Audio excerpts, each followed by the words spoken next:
top of the morning, top of the evening, top of the night, whatever time zone you are on, we are live. And they said I started streaming less than a minute ago on.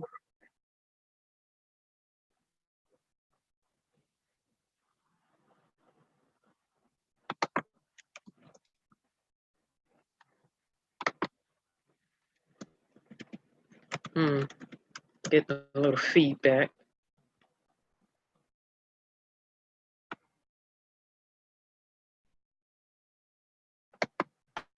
We're going to continue on with the Revolt Summit, and then we're going to get back into some facts and statistics tonight. Let me move this thing.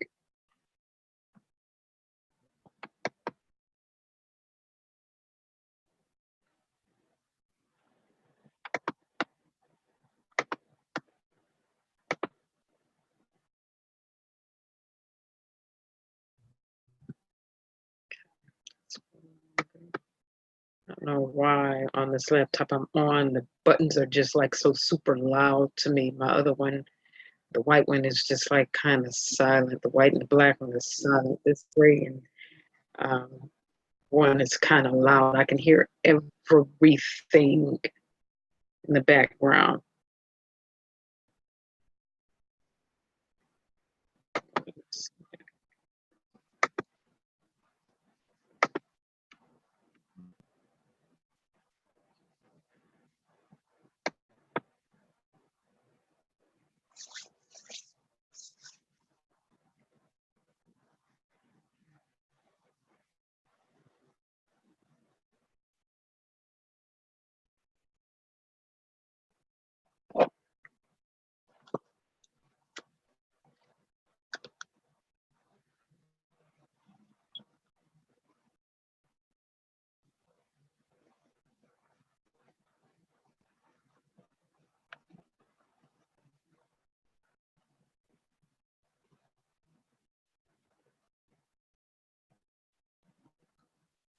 So how is everybody doing to the people in the bushes?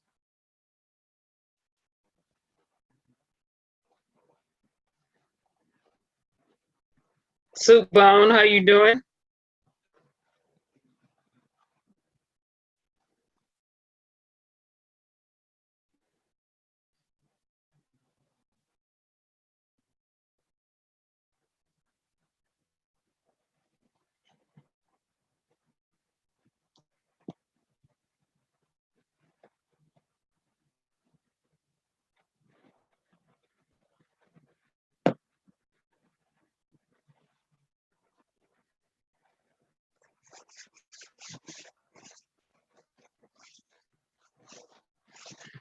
They still doing it.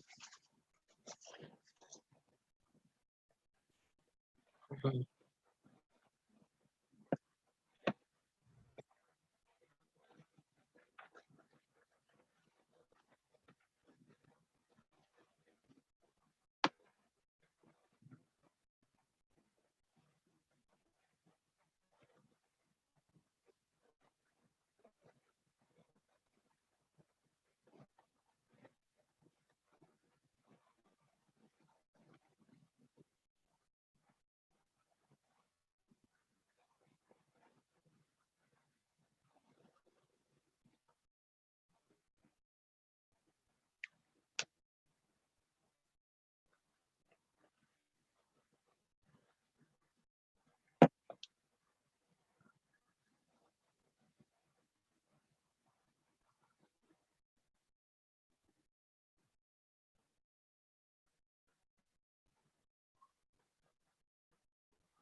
Will not be televised. Will not be televised. And sisters will be live.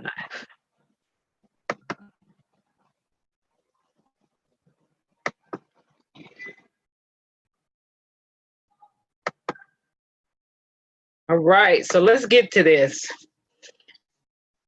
Yesterday, I was doing the Revolt Summit, I don't want that extra.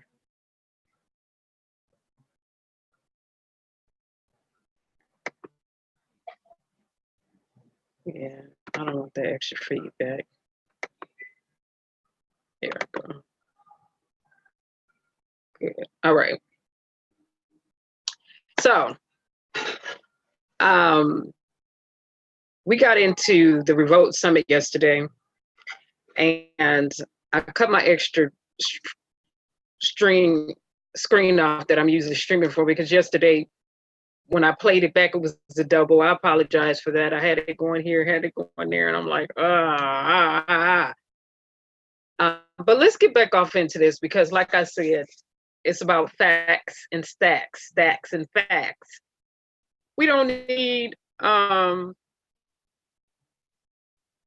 anybody just out here saying anything. And even as I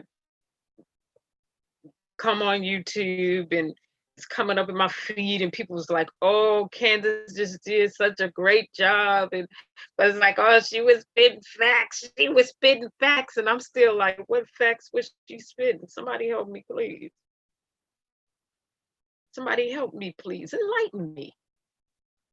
Enlighten me about the truth that sister was saying from her mouth. And I had to, how old is she? I'm gonna have to see how old she is, because when I was responding and reacting yesterday, I was like, girl, so she may not be a girl, you know what I'm saying?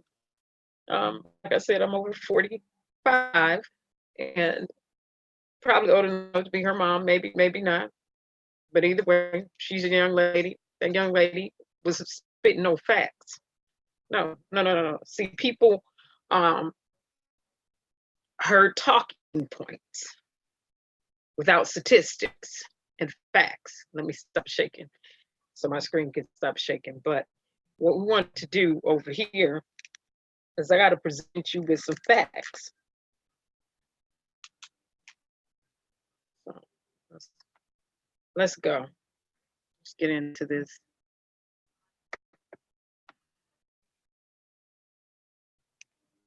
I think the first thing that I want to start with tonight, let me go back here. And I have it.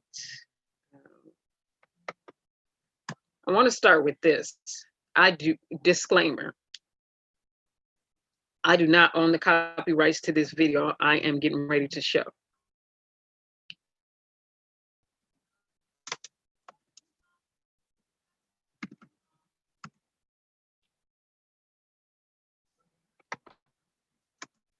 One thing that I noticed that the older generation was saying, or a few generations ahead of her kept saying, is she kept alluding to the 60s. She kept attempting to allude to the 60s. Like I said, when it comes to the New Deal, we know that was Roosevelt. Okay, we know that Lyndon Johnson, basically, they got him for impeachment. They brought him up for impeachment charges, just like they did. He was brought up for impeachment charges. And then you had Richard Nixon, who was also brought up for impeachment charges for collusion. And which is the same thing, actually, that inquiry for impeachment has begun against number 45, if anybody's been paying attention to those hearings. And so no one seems to be able, or no one, maybe they answered the question off screen, when was America great for Black people specifically? Some people began to allude to, and Killer Mike alluded to, was 7 years after, what did he say, World War II? And I was like, oh, that's interesting. Wow. But I'm gonna go there on that at another time, when I walk back to Black history again in February, the entire month of February. It's a reason I post videos. It's a reason I put the information out there this year, excuse me, for the entire month of Black history. So you can see exactly what's going on. You can see our Black excellence. You can see our Black brilliance. And no shade to no other nationality. But right now, this is about African Americans being treated a type of way, and people sitting up there and attempting to deny what's obvious in the facts. And that's what number 45 reminds us of all over again. As a matter of fact, I was going to show some stats from the Klansman websites, and you look on the Klan website. I just got off this Klan website, and I'm not going to show it here. You look on this Klan website, and what do they have up there? The 60s. They're going through, okay, Blacks got rights here, and then Blacks got rights there, and then they just go through and just name, just boom, boom, boom, boom. We know the Klansmen that still exist today, they still angry. They have to be. They still angry at the stuff that was taking place during the late 1800s and the 1960s. They are still angry about that era. They really are. I was like, wow, this is interesting. First time I've been to a Klan site in a long, long time to just look and see what's actually up there. So let me get into this though.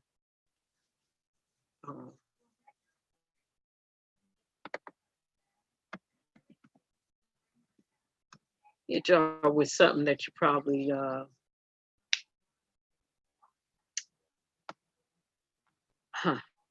not expecting.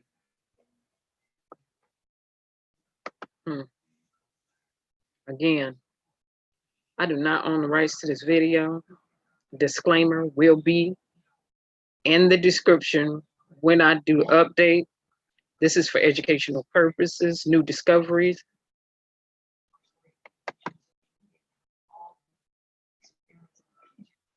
Teachings, so on and so forth.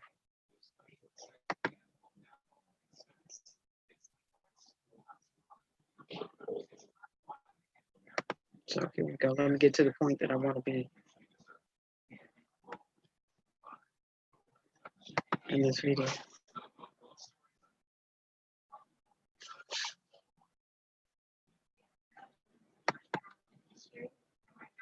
Right here. Okay, here we go. I'm where I want to be at in the video. Let's get it. Let's get it. Let's paint a full picture, or paint a better picture.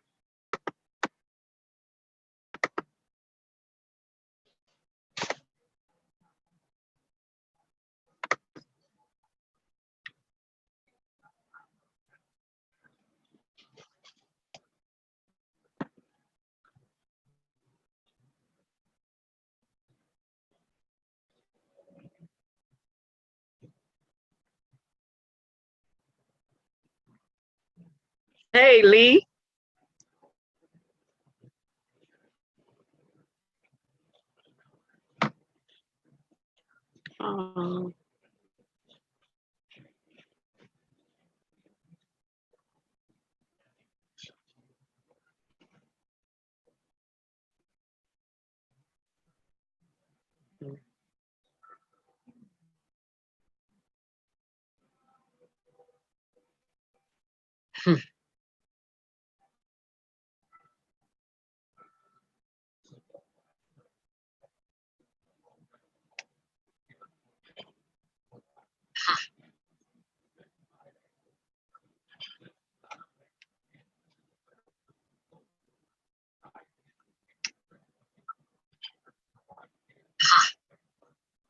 Oh, no sound?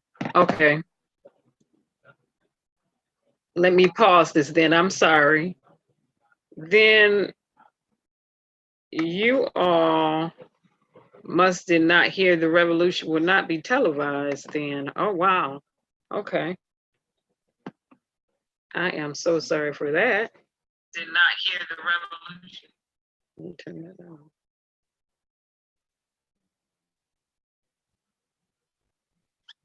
Okay, let me fix my headphone really quick though. this hair out of here. I will be happy when I get my hair cut back down. Lord, mercy, Jesus. The reason my beautician used to shave my hair down every 2 weeks in the back. And nothing to do with the topic, but this is what happens when I don't get my hair cut down for a while now. And if my hair is not cut for a year, it's gonna be it goes all the way back down my back. So every couple of months, this year I get the back shaved off. It's been a while, and here it is. Here it is.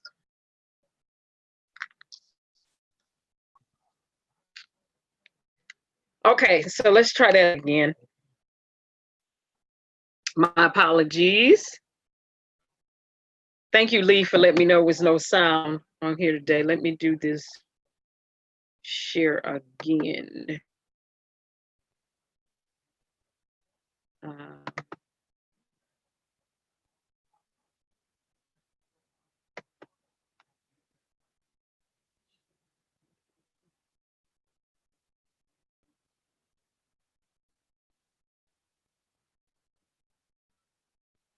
Okay.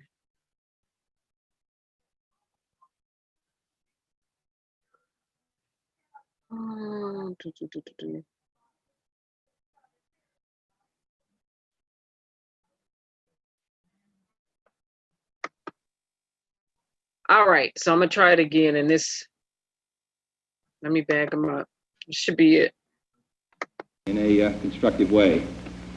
I hope that every American, regardless of where he lives, will stop and examine his conscience about this and other related incidents.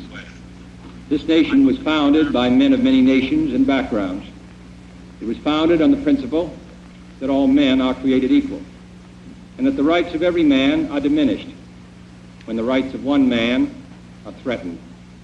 Today we are committed to a worldwide struggle to promote and protect the rights of all who wish to be free. And when Americans are sent to Vietnam or West Berlin, we do not ask for whites only. It ought to be possible, therefore, for American students of any color to attend any public institution they select without having to be backed up by troops. It ought to be possible for American consumers of any color to receive equal service in places of public accommodation, such as hotels and restaurants and theaters and retail stores, without being forced to resort to demonstrations in the street. And it ought to be possible for American citizens of any color to register and to vote in a free election without interference or fear of reprisal. It ought to be possible, in short, for every American to enjoy the privileges of being American without regard to his race or his color.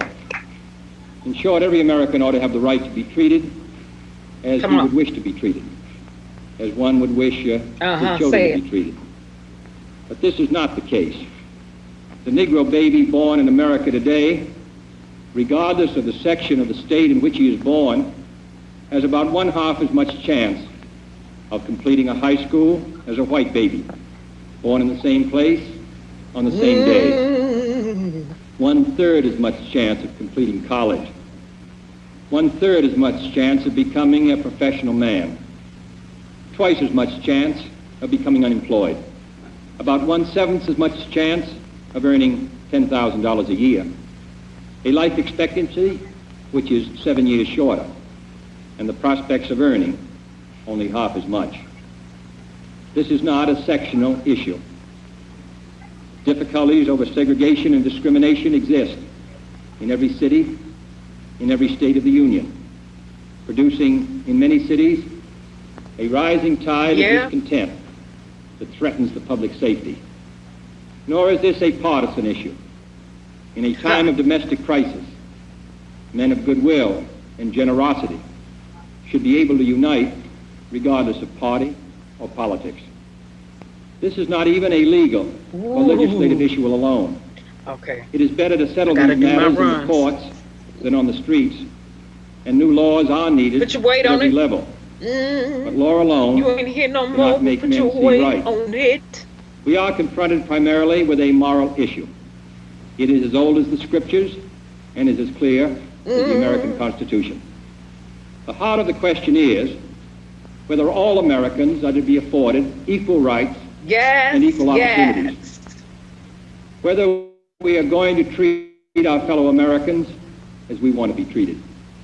If an American, because his skin is dark, cannot eat lunch in a restaurant open to the public, if he cannot send his children to the best public school available, if he cannot vote for the public officials who represent him, if, in short, he cannot enjoy the full and free life which all of us want, then who among us would be content to have the color of his skin changed and stand in his place? Who among us would then be content with the counsels of patience and delay? 100 years of delay have passed since President Lincoln freed the slaves, yet their heirs, their grandsons, are not fully free. They are not yet freed from the bonds of injustice. They are not yet freed from social and economic oppression. And this nation, for all its hopes and all its boasts, will not be fully free until all its citizens are free. We preach freedom around the world, and we mean it. And we cherish our freedom here at home. But are we to say to the world, and much more importantly, to each other, that this is a land of the free, except for the Negroes? That we have no second-class citizens, except Negroes? That we have no class or caste system, no ghettos, no master race, except with respect to Negroes? Now the time has come for this nation to fulfill its promise. The events in Birmingham and elsewhere have so increased the cries for equality that no city or state or legislative body can prudently choose to ignore them. The fires of frustration and discord are burning in every city, north and south. Where legal remedies are not at hand, redress is sought in the streets, in demonstrations, parades, and protests, which create tensions and threaten violence and threaten lives. We face, therefore, a moral crisis as a country and a people. It cannot be met by repressive police action. It cannot be left to increase demonstrations in the streets. It cannot be quieted by token moves or talk. It is a time to act in the Congress, in your state and local legislative body, and above all, in all of our daily lives. It is not enough to pin the blame on others, to say this is a problem of one section of the country or another, or to pour the facts that we face. A great change is at hand, and our task, our obligation, is to make that revolution, that change, peaceful and constructive for all. Those who do nothing are inviting shame as well as violence. Those who act boldly are recognizing right as well as reality. Next week, I shall ask the Congress of the United States to act, to make a commitment it has not fully made in this century to the proposition that race has no place in American life or law. The federal judiciary has upheld that proposition in a series of forthright cases. The executive branch has adopted that proposition in the conduct of its affairs, including the employment of federal personnel, the use of federal facilities, and the sale of federally financed housing. But there are other necessary measures which only the Congress can provide, and they must be provided at this session. The old code of equity law under which we live commands for every wrong a remedy. But in too many communities, in too many parts of the country, wrongs are inflicted on Negro citizens, and there are no remedies at law. Unless the Congress acts, their only remedy is the street. I am therefore asking the Congress to enact legislation giving all Americans the right to be served in facilities which are open to the public: hotels, restaurants, theaters, retail stores, and similar establishments. This seems to me to be an elementary right. Its denial is an arbitrary indignity that no American in 1963 should have to endure, but many do. I recently met with scores of business leaders, urging them to take voluntary action to end this discrimination. And I've been encouraged by their response. And in the last 2 weeks, over 75 cities have seen progress made in desegregating these kinds of facilities. But many are unwilling to act alone. And for this reason, nationwide legislation is needed if we are to move this problem from the streets to the courts. I'm also asking Congress to authorize the federal government to participate more fully in lawsuits designed to end segregation in public education. We have succeeded in persuading many districts to desegregate voluntarily. Dozens have admitted Negroes without violence. Today, a Negro is attending a state-supported institution in every one of our 50 states, but the pace is very slow. Too many Negro children entering segregated grade schools at the time of the Supreme Court's decision 9 years ago will enter segregated high schools this fall, having suffered a loss which can never be restored. The lack of an adequate education denies the Negro a chance to get a decent job. The orderly implementation of the Supreme Court decision, therefore, cannot be left solely to those who may not have the economic resources to carry the legal action, or who may be subject to harassment. Other features will be also requested, including greater protection for the right to vote. But legislation, I repeat, cannot solve this problem alone. It must be solved in the homes of every American, in every community across our country. In this respect, I want to pay tribute to those citizens, North and South, who've been working in their communities to make life better for all. They are acting not out of a sense of legal duty, but out of a sense of human decency. Like our soldiers and sailors in all parts of the world, they are meeting freedom's challenge on the firing line, and I salute them for their honor and their courage. My fellow Americans, this is a problem which faces us all, in every city of the North as well as the South. Today, there are Negroes unemployed, still 2 or 3 times as many compared to whites. Inadequate education, moving into the large cities, unable to find work, young people particularly out of work, without hope, denied equal rights, denied the opportunity to eat at a restaurant or a lunch counter or go to a movie theater, denied the right to a decent education, denied almost today the right to attend a state university even though qualified. It seems to me that these are matters which concern us all, not merely presidents or congressmen or governors, but every citizen of the United States. This is one country. It has become one country because all of us and all the people who came here had an equal chance to develop their talents. We cannot say to 10% of the population that you can't have that right, that your children can't have the chance to develop whatever talents they have, that the only way that they're going to get their rights is to go in the street and demonstrate. I think we owe them and we owe ourselves a better country than that. Therefore, I'm asking for your help in making it easier for us to move ahead and to provide the kind of equality of treatment which we would want ourselves, to give a chance for every child to be educated to the limit of his talent. As I've said before, not every child has an equal talent or an equal ability or equal motivation, but they should have the equal right to develop their talent and their ability and their motivation to make something of themselves. We have a right to expect that the Negro community will be responsible, will uphold the law, but they have a right to expect that the law will be fair, that the Constitution will be colorblind, as Justice Harlan said at the turn of the century.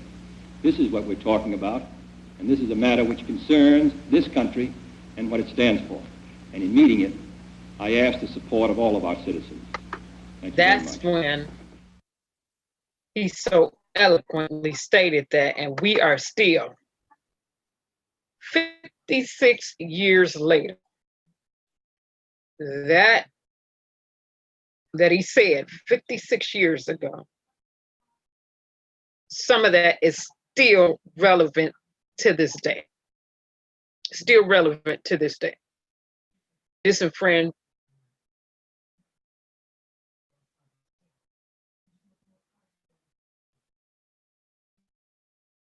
of voters being disenfranchised. That's still happening to this day. Now we say African American. Back then they said Negro. Today we say African American. At one point we was Black American.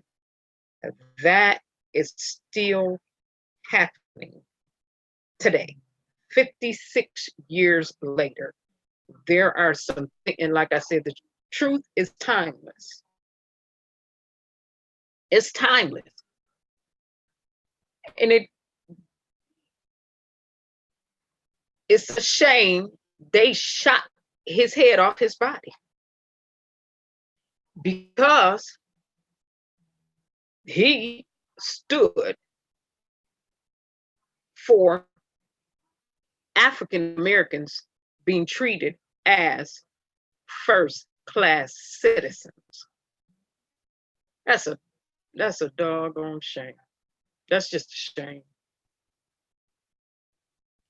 Then we roll around to number 45, and you see people defending this fascist, racist, Yankee Doodle Dandy Day, like at the Revolt Summit. And people still, so many people out here still, she was spitting facts. We're gonna get back to that too, because I gotta go. Let me back this up a little. Excuse me for the shakiness. Let me pull that back up. See, and when he told the governor, hold up, in Alabama, I'm not getting ready to come down there and do anything. You got you had a police in the street. He said, you got the police in the street down there. So I'm going, you know what he did? He released the military to go in there. Okay, you got the cops on the street harassing African-American guy attending a university. So for your police on the street, I have to send in the US military to get the money control. But most of the times when governors here release the US military, it's to attack the protesters, not to bag the police up, but to confront protesters. I mean, like what in the world? Like what?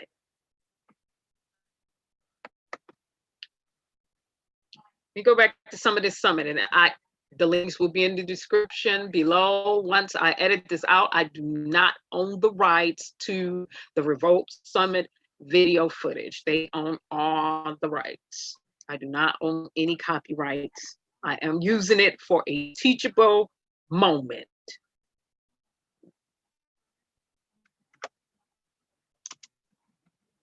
Disclaimer. Strong language will be used. Parental consent is necessary if you are a minor.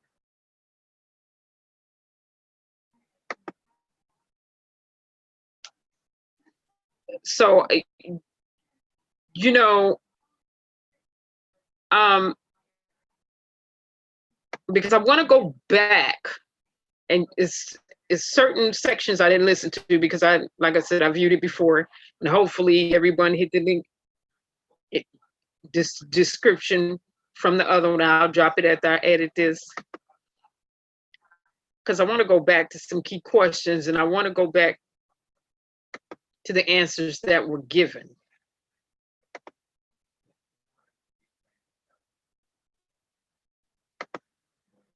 See, let's get. Okay, see, I gotta.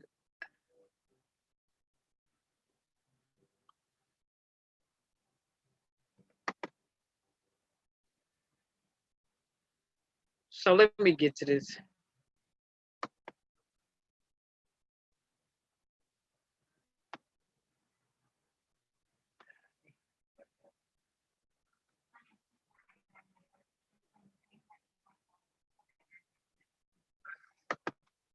Okay.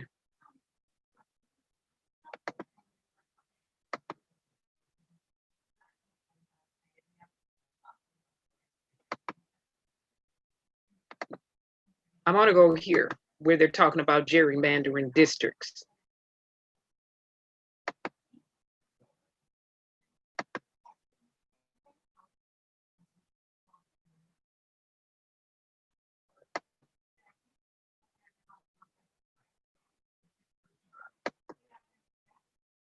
Okay, let me go right to her answer.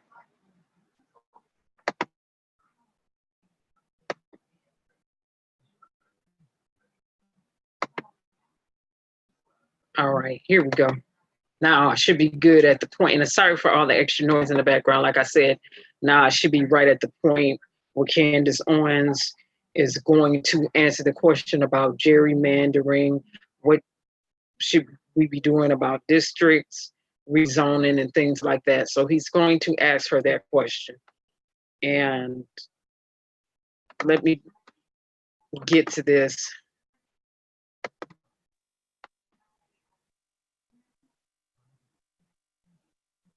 Okay. Now I should be good. I have that option on. And then Tip, I'd love to hear from you, and then I want to open the floor to you all to be able to engage this panel.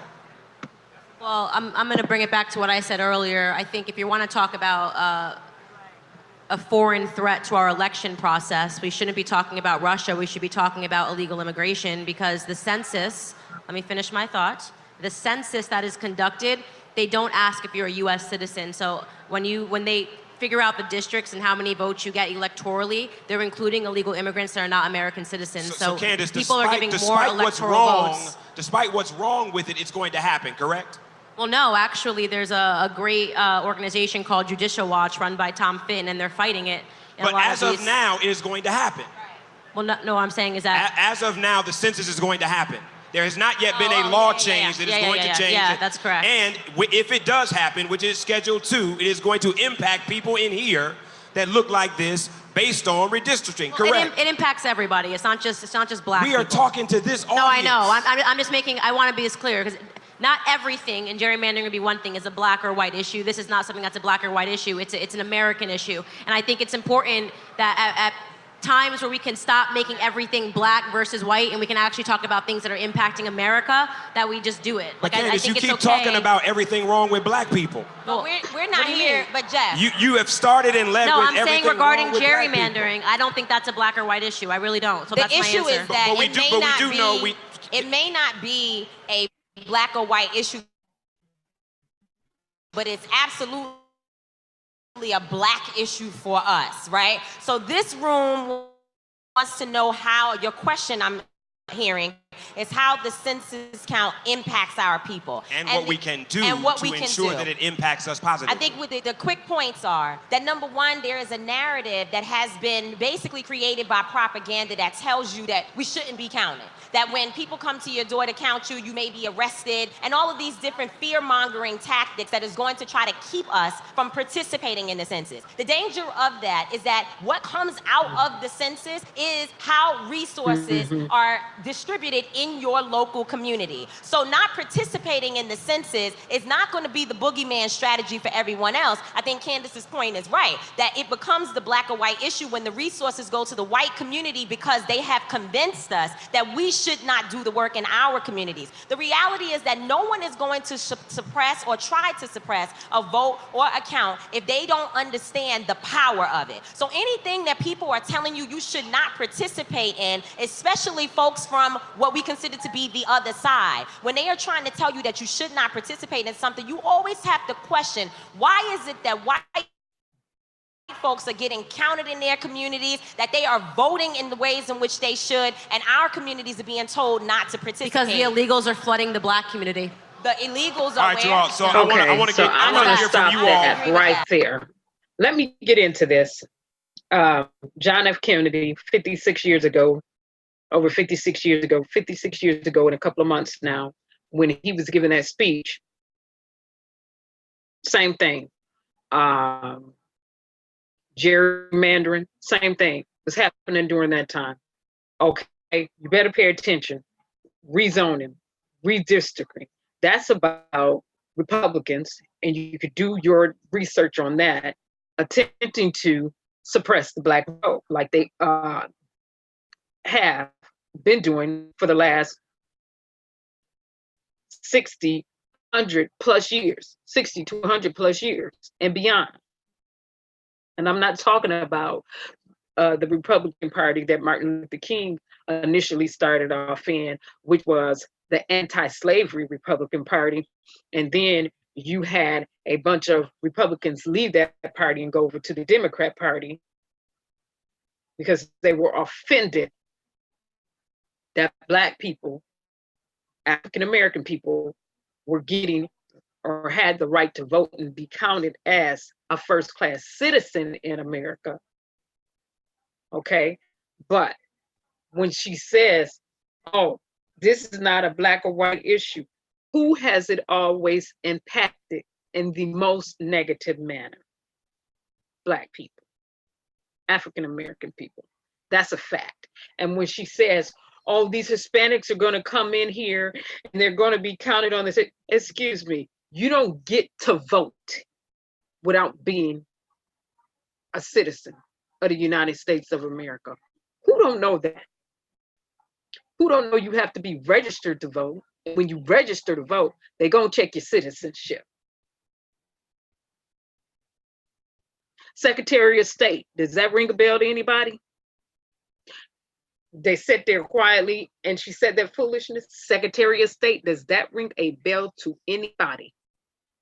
And I know for a fact that every time I've gone in to vote, I have to show my identification.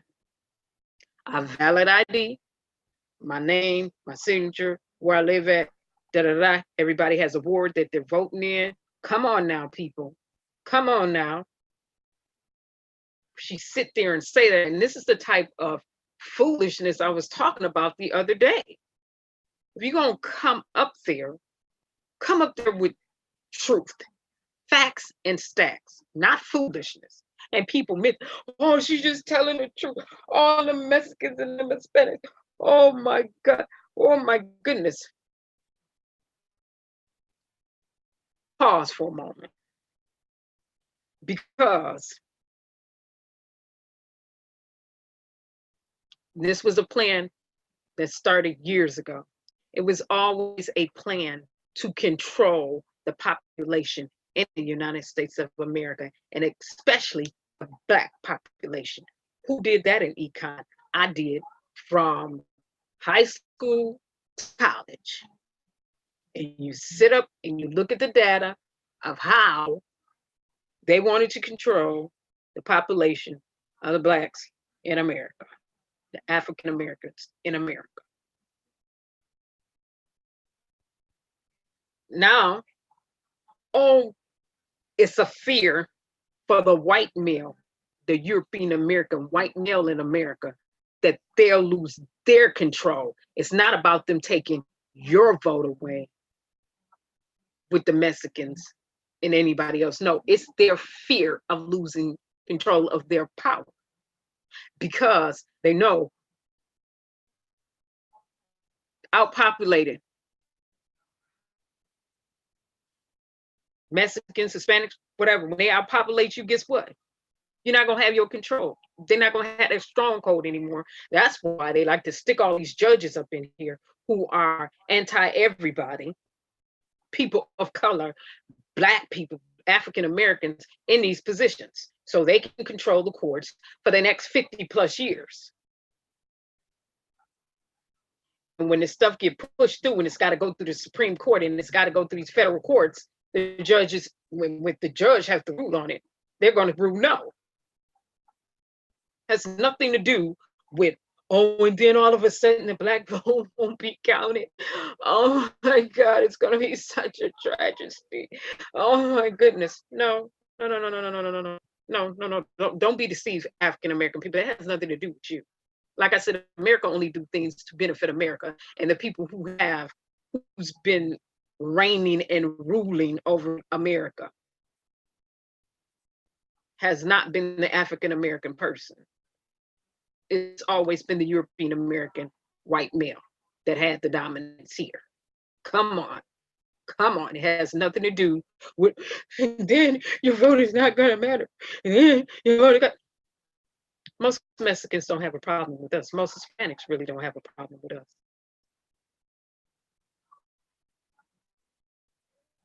Am I saying it's not been some instances? Yeah, it has been. But it's been more instances with the European American cops running into our African American kids, adults, and teens here in America. So,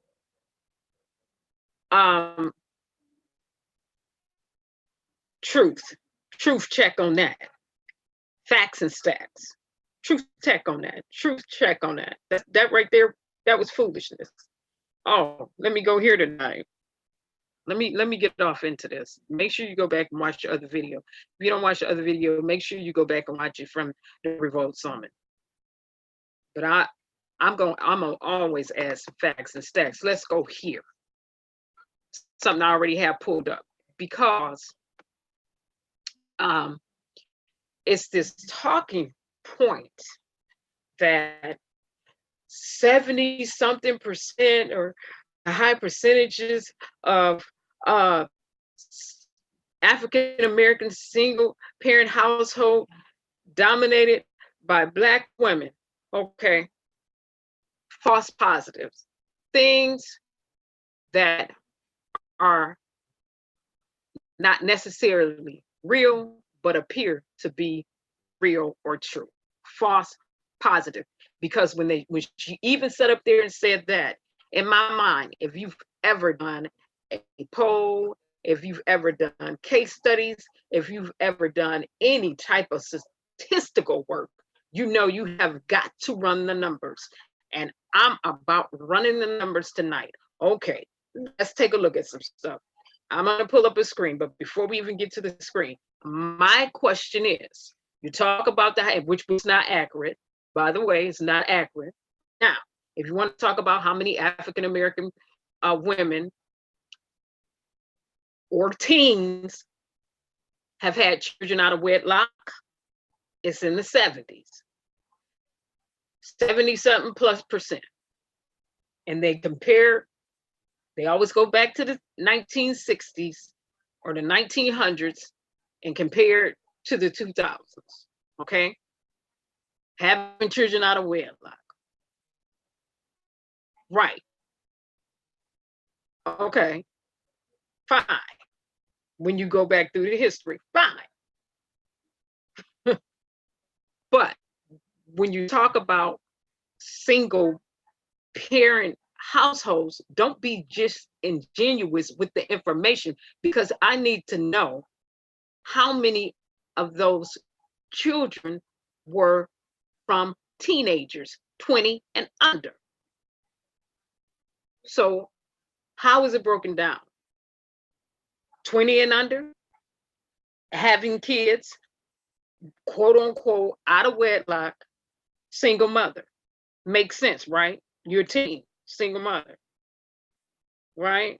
Not cohabiting with another teenage guy or whoever got you pregnant. You're a teen, right? No cohabitation.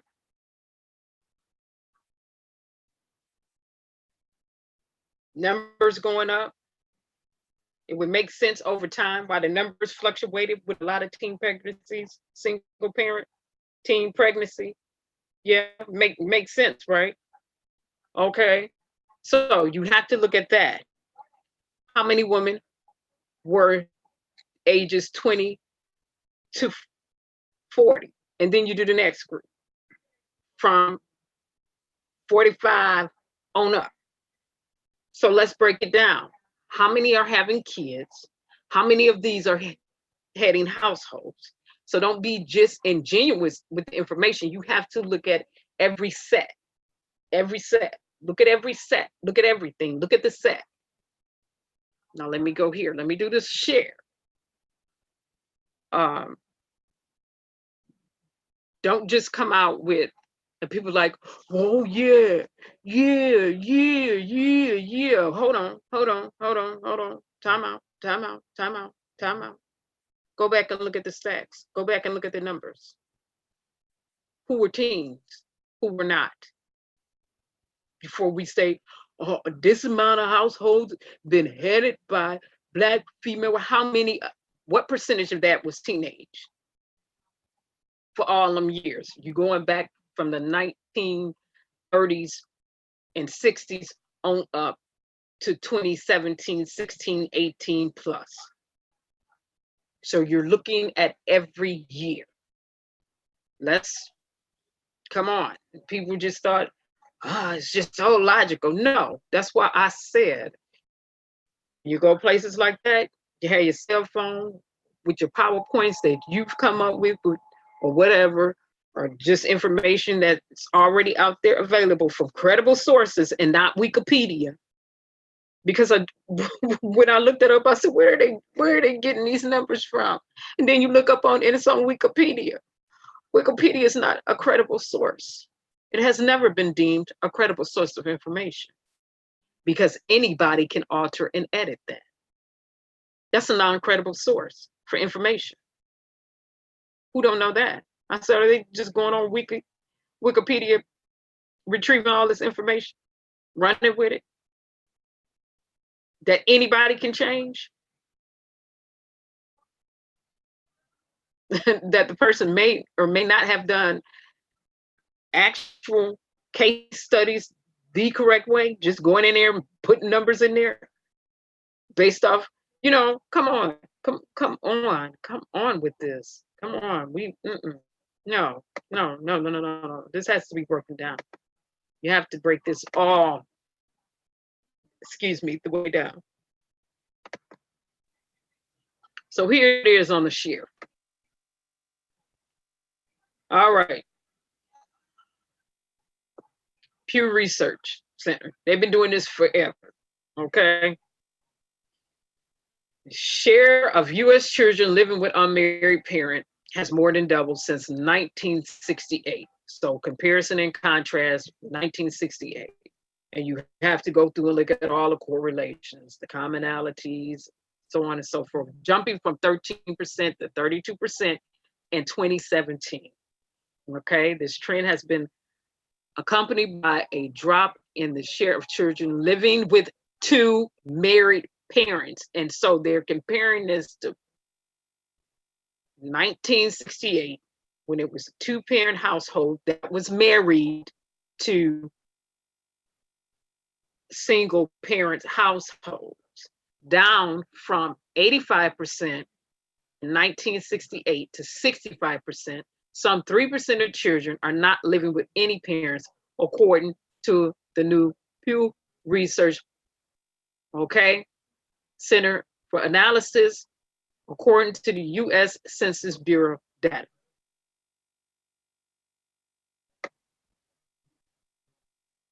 One in 5 children are living with a solo, what they call a solo mom.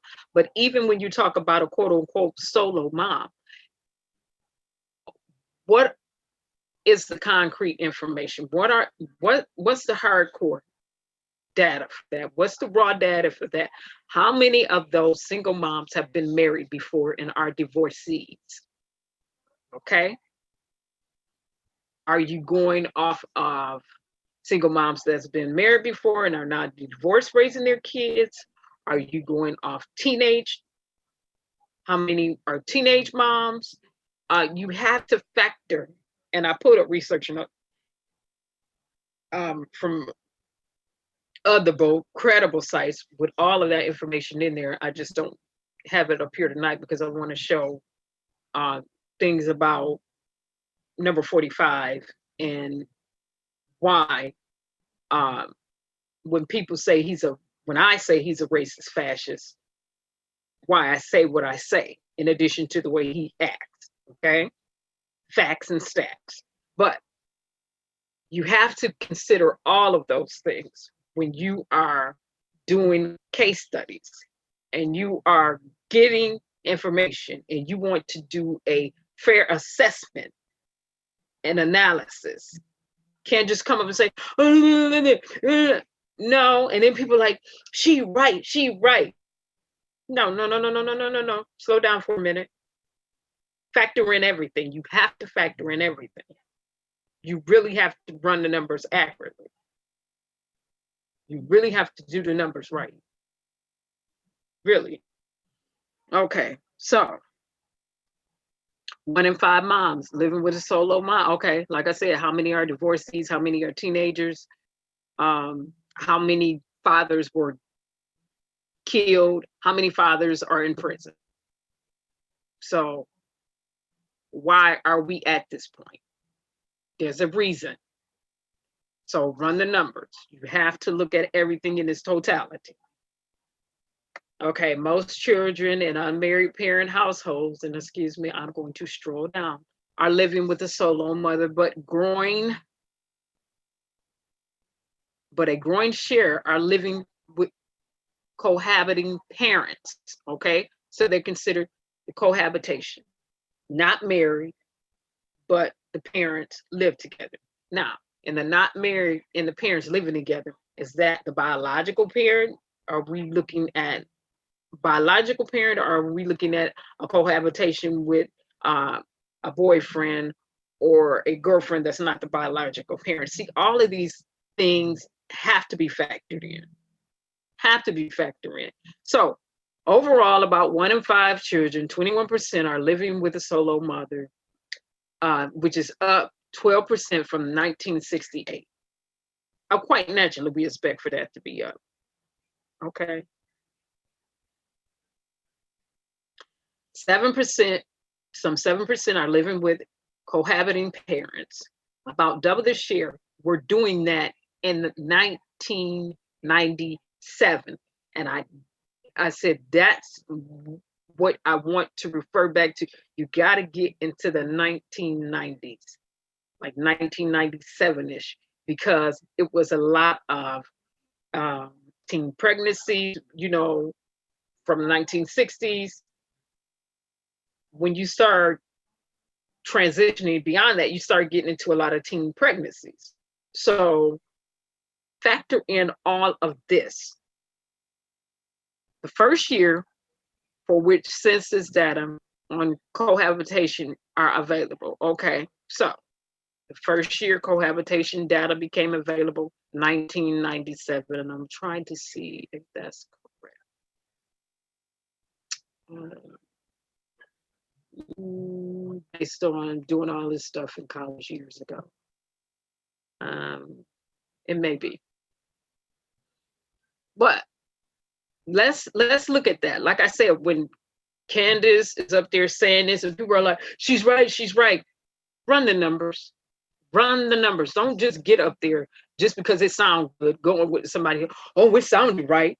Must be right. But excuse me, maybe you didn't have probability and statistics. I did.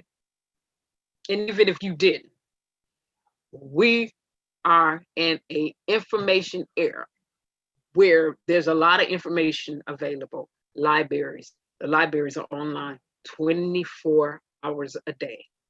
Credible sources, real research, real number running, real case studies, the way they should be done based upon the number of people living in a certain set.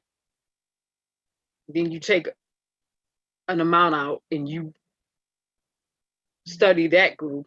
You study another group. It's years of studying groups. It's not just one time. You do this systematically for years. And you run the numbers. So, okay. So the share of children living with a solo father has ticked up. So they say about today, roughly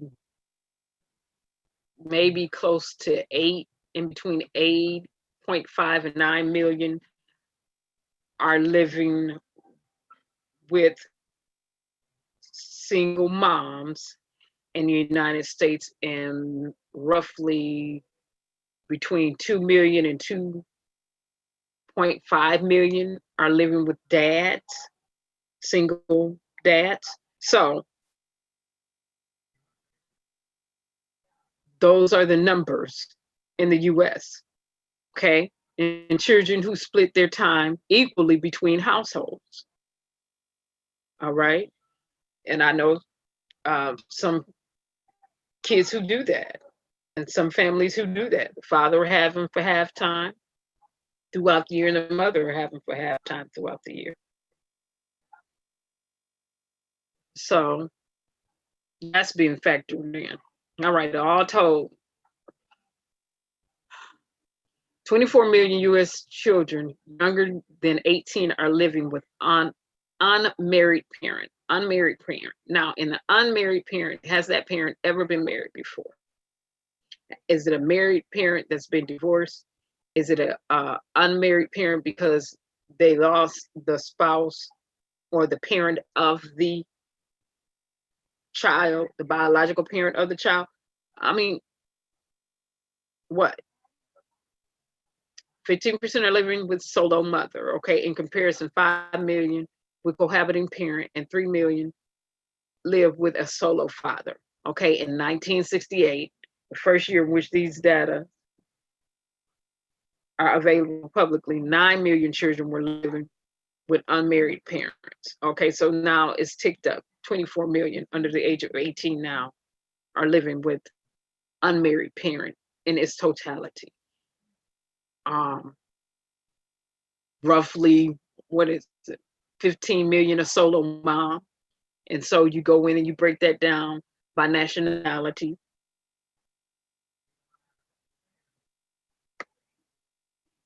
Okay. The rise in US children living with either cohabiting or solo parents is due in part to long-term declines in marriage. And my goodness, to be looking at this again, over 15 years later, the same information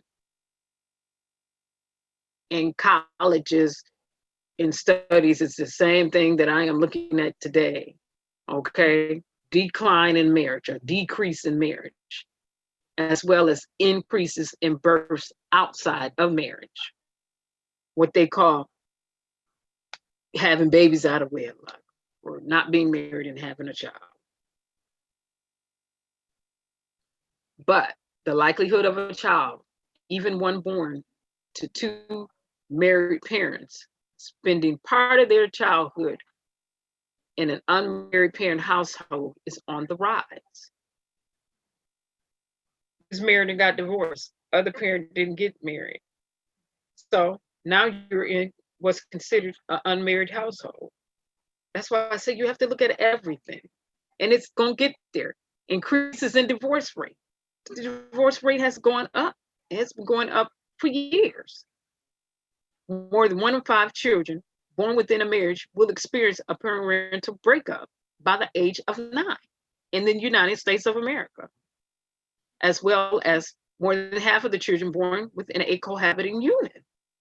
Okay, cohabiting, not married, but you're having kids. Now let's look at the numbers.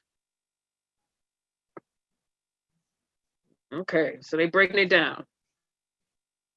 More than 58% of Black children are living with an unmarried parent.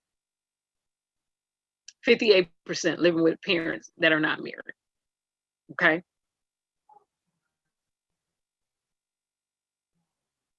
47% living with a solo mom. Okay, 47% of African American children living with a solo mom. And I have to, again, are you factoring in a teenage mom? Because that's considered a mom. Teenagers, 19 and under. What's the numbers for that group? What's the numbers for that group? So when you get Candace on there saying, oh, let me say that with mom, and then really, Slow down. Slow your roll, cool pimpin'. Slow your roll, cool pimpin'. Let's look at the numbers, facts and stats. You can say anything. You can say anything. But let's look at the facts and stats. And let's look at what's really going on. Okay. At the same time, 36% Hispanic children are living with unmarried parents, as are 24% of white children. Okay. And when we're looking at these numbers, again, I have to ask, with white children, okay,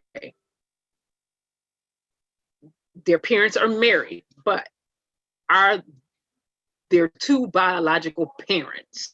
Are they living with both biological parents? Or is that another parent, a step parent? Or is it the biological parent? See, factor in all these things. Okay, their numbers are looking really good, but let's go through and see what's going on where. The same share of Asian children are living with unmarried parents. It's remarkably low. 13% of Asian people are living with unmarried parents. Okay, and Asians, the Asian people I know have known them for years. She does my eyebrows.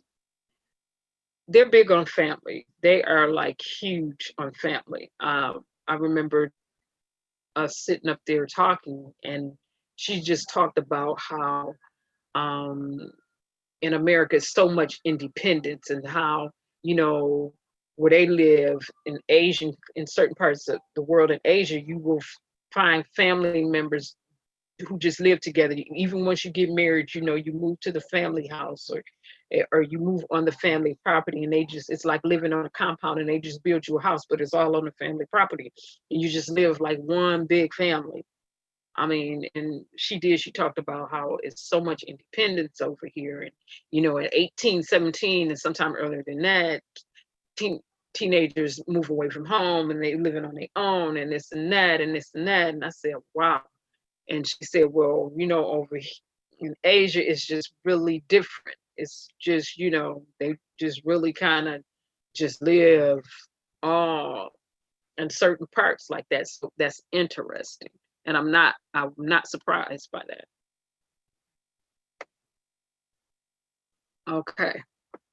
The type of family arrangement a child lives isn't associated with the household economic situation. A recent Pew Research Center analysis found that 30% of solo mothers and families are living in poverty, compared with 17% of solo fathers and 16% of families headed by cohabiting couples. In comparison, 8% of married couples families are living below the poverty line. And like I said, over here in America, you need to redefine what the poverty line is, because the price of everything has gone up. Everything is going up except for wages. Okay? And that's ridiculous. In the 80s, my father was making 6+ figures. In this state, you turn around and you look today, and it's like, where's the increase in wages? Where's the increase in wages? Wages should be going up with the price of the cost of living and inflation. So wages need to match the cost of inflation and the cost of living. Wages should be matching that. But you got some cheap, greedy employers sitting on trillions of dollars, not paying the laborers. The laborer is worthy of their hire. I mean, there's no reason why on some of these jobs, like especially at GM, people are not making $100 an hour, $150 an hour. They're going to do the job. There's no reason that they're not there yet. I mean, like, come on. Can't just keep sopping all the money from the top. So in response to Candace and everybody who just thought she was so right, you will see study after study when you start talking about a solo mom, and then is mom black, and da da da, and then you got to get into, is it a teen mom, da da da da, is the husband dead, is biological father killed. You have to run the numbers. Don't just come out and say that, everybody, oh, she's spitting facts. No, no, no, absolutely not. So, with that being said, let's go to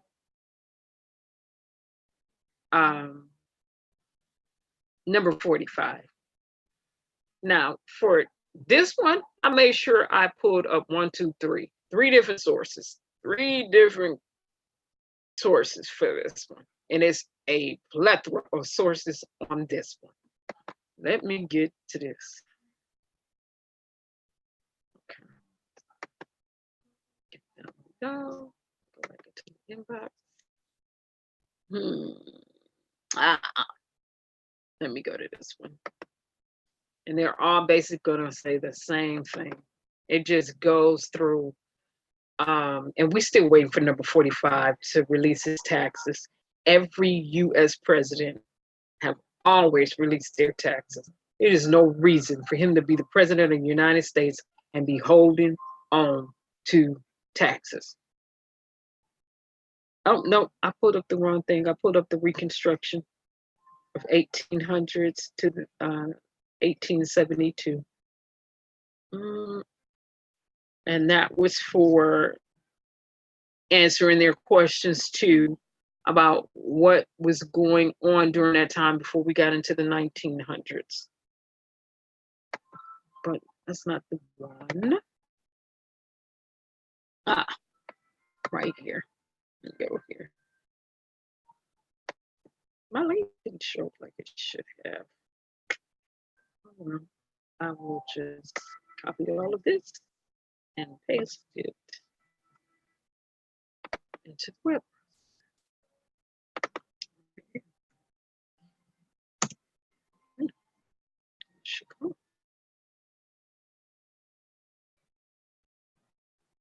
There we go. Should come up. Here we go. Very much. Ha. All right. Let's get into this for people who, especially African Americans or any American who tried to defend Trump, and for the Black Americans, the Black African Americans who does not think he's racist or he's not meaning what he says when he says it, and has been giving him a continual pass because, and when you get down to it, they don't really know what they came from. They don't really understand they came from greatness. And it goes back to that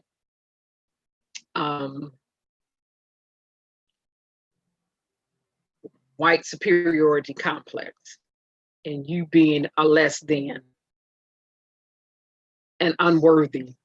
So let's get into this. Let's get into this. Like I said, facts and stats. Here we go. Politics and oral history of Trump's bigotry. Number 45, bigotry. All right.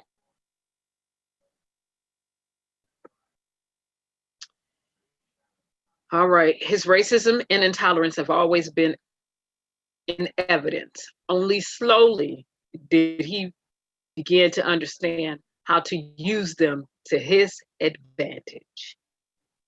Oh, when you got 1, 2, 3, 4 people who wrote this article together. All right. Okay. All righty then. Let's go. The first quotation from Donald Trump ever to appear in the New York Times came on October the 16th, 1973. Okay. And why did it appear? You may ask. Thank you for asking. I'm going to answer. Trump was responding to charges filed by the Justice Department, the United States Justice Department, 1973, alleging racial bias at his family real estate company. Well, you don't say. Well, 1973, 46 years ago. 46 years later, here we are. Let's get into this. They are absolutely ridiculous. Number 45 said of the charges, and I'm not going to keep saying his name, I'm going to say 45. We have never discriminated, and we never would. Okay. You got sued for the Justice Department in 1973 for a reason. They didn't just take you to court and couldn't prove it.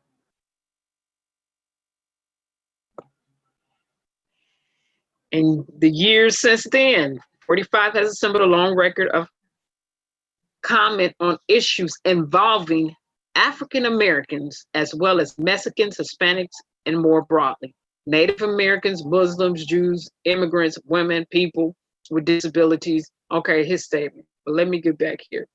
So they breaking it down, but I want to get to this right here. Point number 1. You don't want to live with them either. You don't want to live with them either. The Justice Department, 1973 lawsuit, the Justice Department, 1973 lawsuit against Trump Management Company focused on 39 properties in New York City. The government alleged that employees were directed to tell African American lease applicants that there were no apartments open. In other words, he didn't want your black behind in his property. Now, how about that? The United States Justice Department. How about that? Hey, App. How you doing?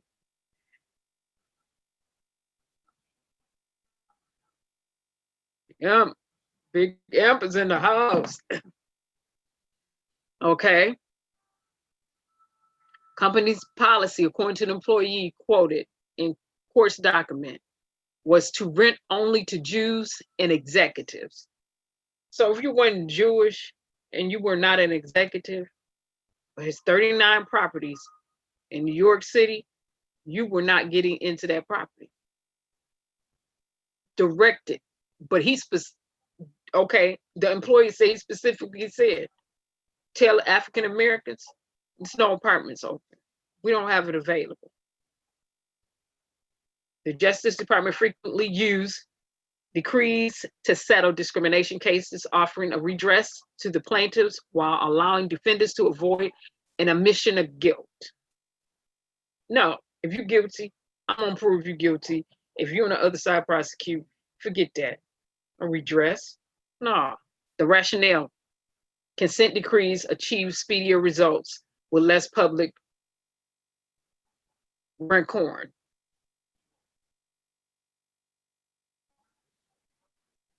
Why? Okay, Nathan Jones was later the general counsel for NAACP, became a federal judge. John Younger, an economist, specializing in residential discrimination, served at that time as an expert witness in the numbers of fair housing cases. Okay, here it is, lawyers coming up. And it's all brought against number 45, 1973. And this guy goes on to become a judge. Come on. A Justice Department lawyer brought the first federal suit against 45, the Trump management. Come on now, we can't. Nathaniel Jones, 1968 Fair Housing Act. Okay, John, 1973, Urban League. Goldweber. And I don't know why they don't have S name capitalized, but whatever.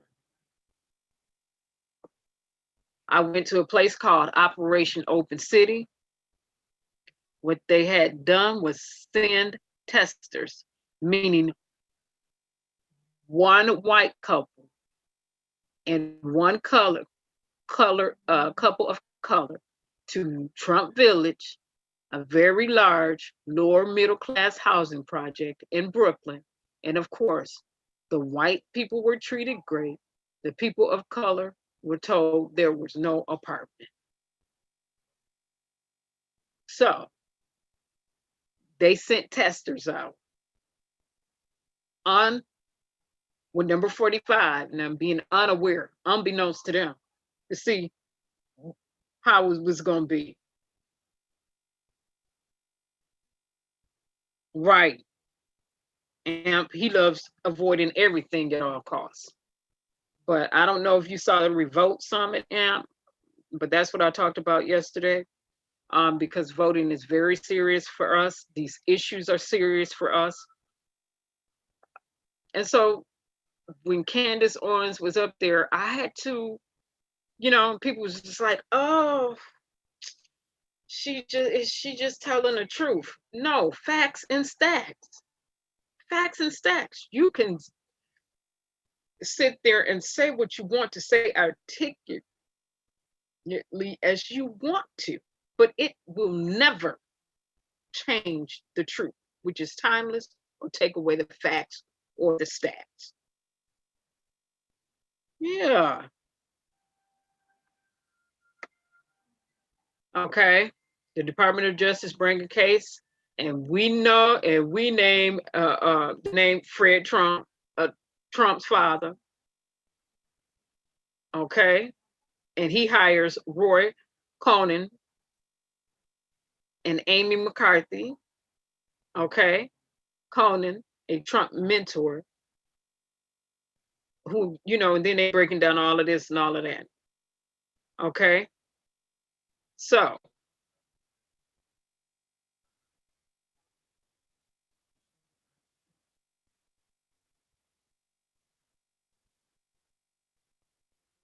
and Cohen turned around and sued somebody for $100 million, the government. Oh, okay. He turned around, and you know how you can countersue. They bring the suit, and you turn around and you countersue. Whatever. He was up in court getting sued. Okay, he's just breaking down who was saying what step by step. But let me go back to the next point, because that's just the first point. Second point. The so-called Central Park 5. Well, 1989. And I heard about this back then. As a matter of fact, I remember glancing at it, going, wow, really?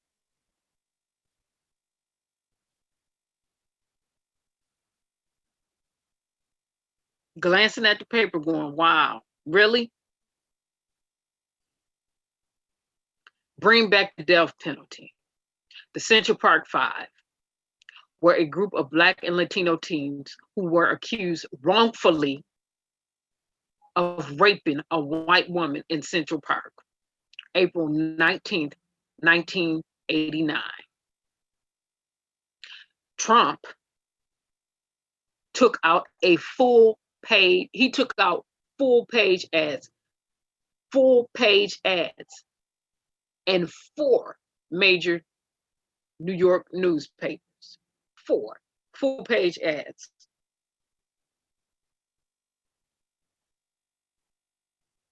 To argue that the perpetrators of these crimes, such as this one, should be forced to suffer and be executed. And these gentlemen were innocent. What did he say? Give them the death penalty. Now, is anybody surprised that when Barr and Sessions got in there, especially Barr, we going to prosecute to the full extent of the law? Is anybody surprised that execution started back up? And they're like, oh, y'all had them in a holding pattern? Go and electrocute them. And Barr said, oh, not only are we going to just electrocute them with one drug, we're going to mix 3 and inject them with that. Who does that? Them. Okay. In 2 trials, August and December 1990, the youths were convicted of violent offenses, including robbery, assault, rape, sodomy, and attempted murder. And they didn't do any of that. Their sentences range from 5 to 15 years in prison. So we see this all the time. Innocent Black people, innocent people ended up in prison for things they did not do.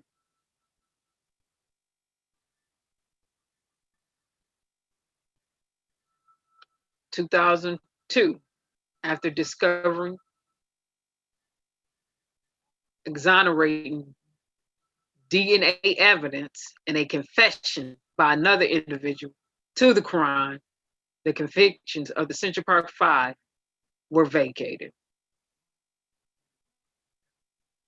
Okay, the men were awarded a settlement of $41 million for false arrest, malicious prosecution, and racially motivated conspiracy to deprive them of their rights.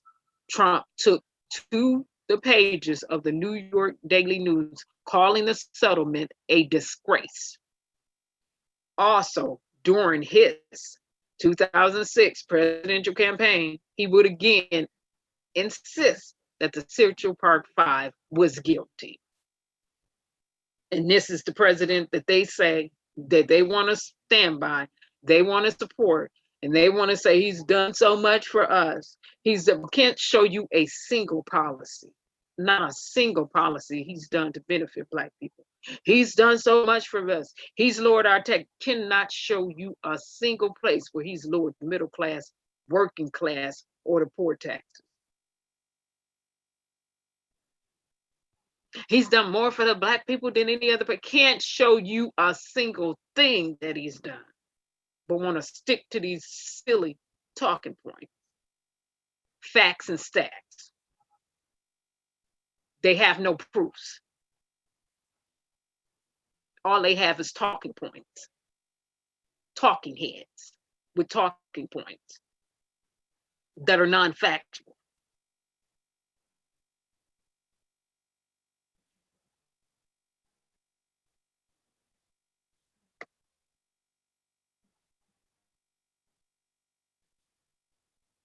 I want to get to the third point, so excuse me, I'm going to stroll down. Point number 3. They don't look like Indians to me. 1990, Trump attempted to block the building of new casinos in Connecticut and New York that could cut into his casino operations in Atlantic City. And then they're citing, eventually, all of Trump's casinos went bankrupt. See, that's letting the wealthy get off and play a game, okay? Your casinos went bankruptcy. You don't have to pay your people. You're protecting your asset. You gaming the system. You game in the system. That's how billionaires, that's how wealthy people game the system. Companies go bankrupt and then you open up another company under another name. So you don't have to pay nobody. You're not, a business filing bankruptcy is not like a regular citizen who files bankruptcy. It's totally different.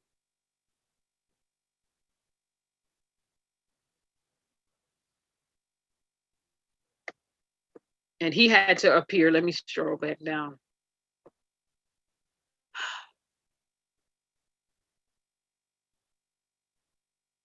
Before the House Subcommittee on Native American Affairs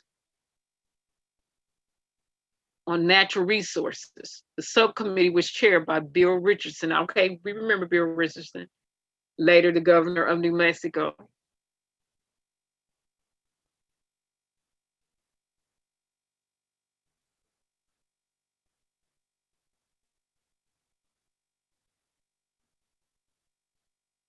Okay, now he want to come back and support them and say, oh, now they can have the right to own and operate casinos. Who are you? Your grandparents lied to get here. Who are you to try to stop somebody from owning a business? Because it's going to create some competition for you. You're a gambling man, right? So that means you're a risk taker. Gosh. And you can read through that. I want to pull up the other article though. It's much. It's going to cover the same points.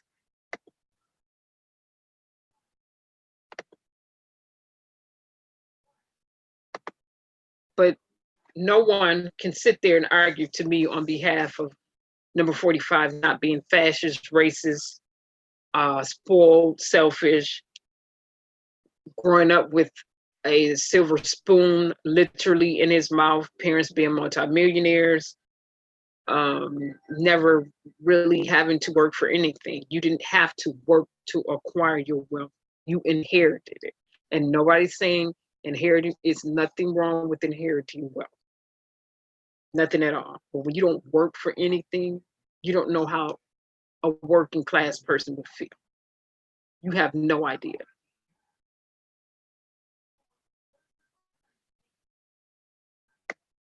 I'm not getting ready to show his face. I can't. I'm not showing all of tweets either. I just want to go right here to Trump's has a long history of racist controversy. No, he has a long history of just being racist. They trying to put a nice list, oh, racial controversy. No, call it what it is.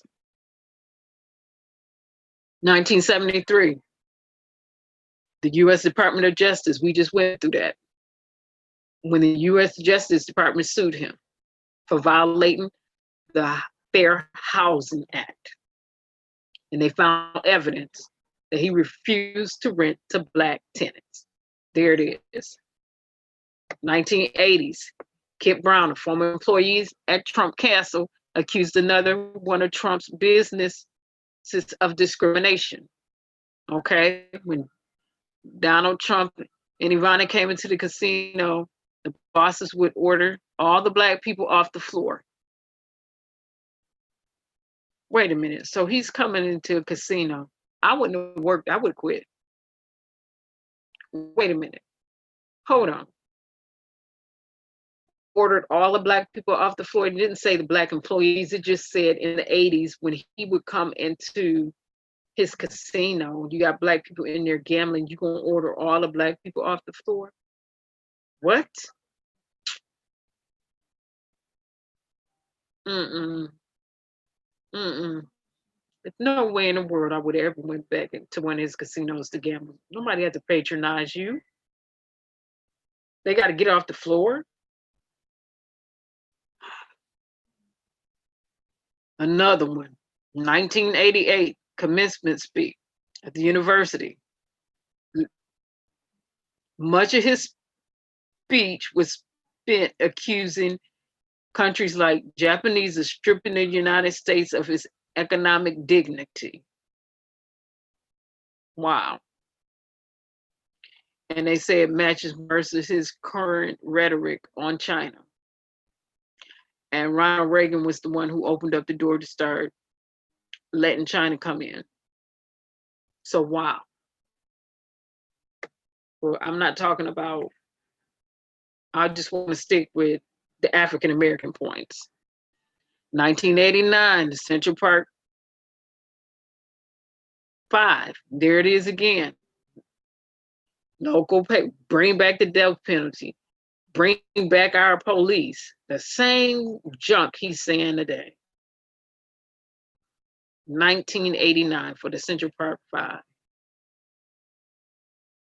And he's said in 2016, as mentioned previously before from the other article, that the Central Park Five was guilty regardless of the DNA. 1991.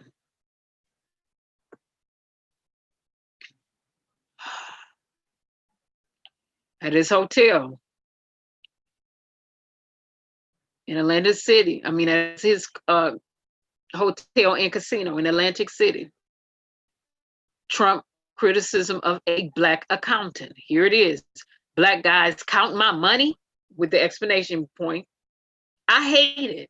The only kind of people I won't count my money are short guys that wear yarmulkes every day. I think this guy is lazy. And it's probably not his all fault, because laziness is a trait in Blacks. Laziness is a trait in Blacks.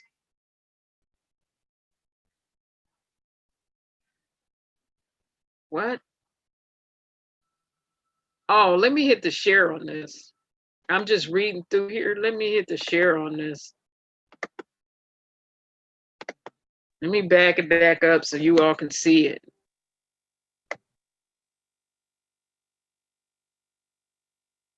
So we started with 1997, 1998,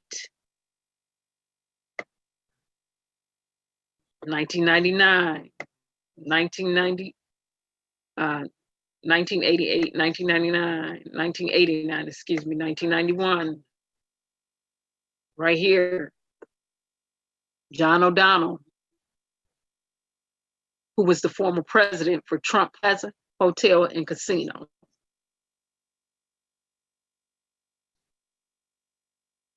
I think the guy is lazy because laziness is a trait in all Blacks.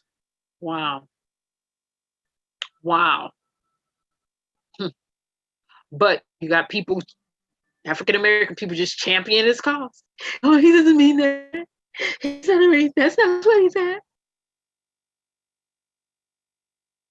Coming from a German lineage, really? Coming from a German lineage, really? The Germans, a German lineage. Wow.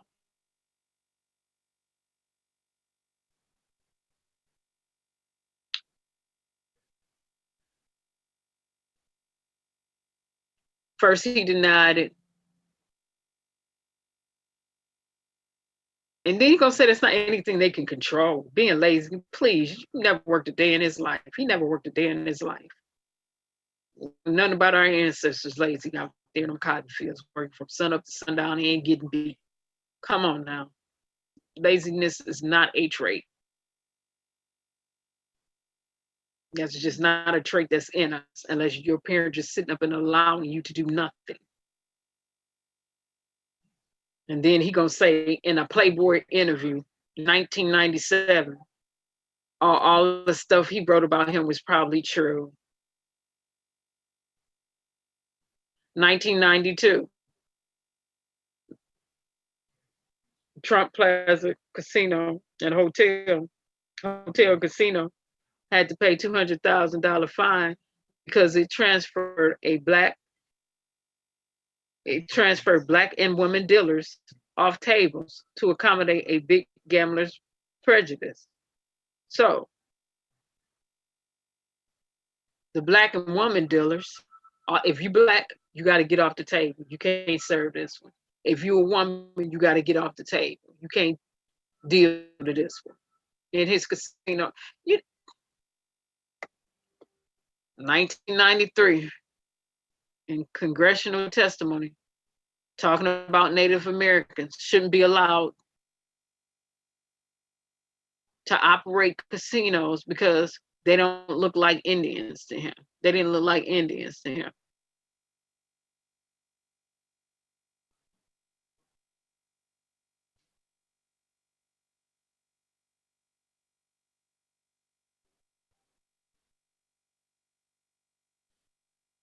And your hair don't look like it's yours to me.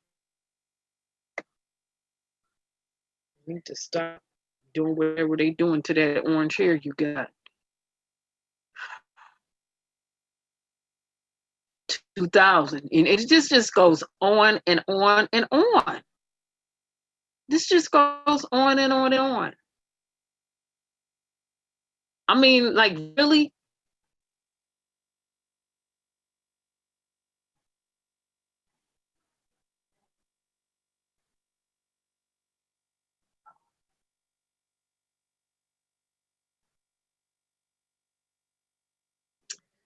Wow. 2005, 2010, 2011.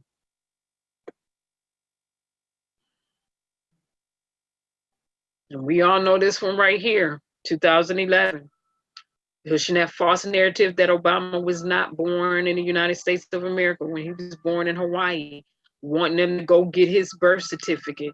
And have you ever seen number 45's birth certificate? I want to see his parents' birth certificate too, because like I said, his grandparents lied to get here. The illegals.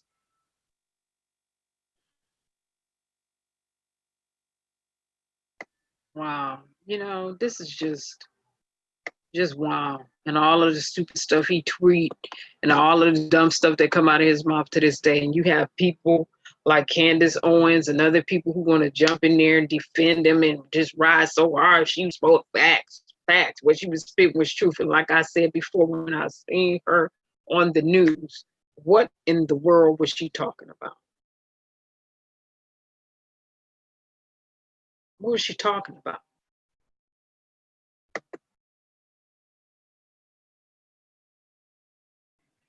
What? Let me go back here because this was doubled up yesterday in the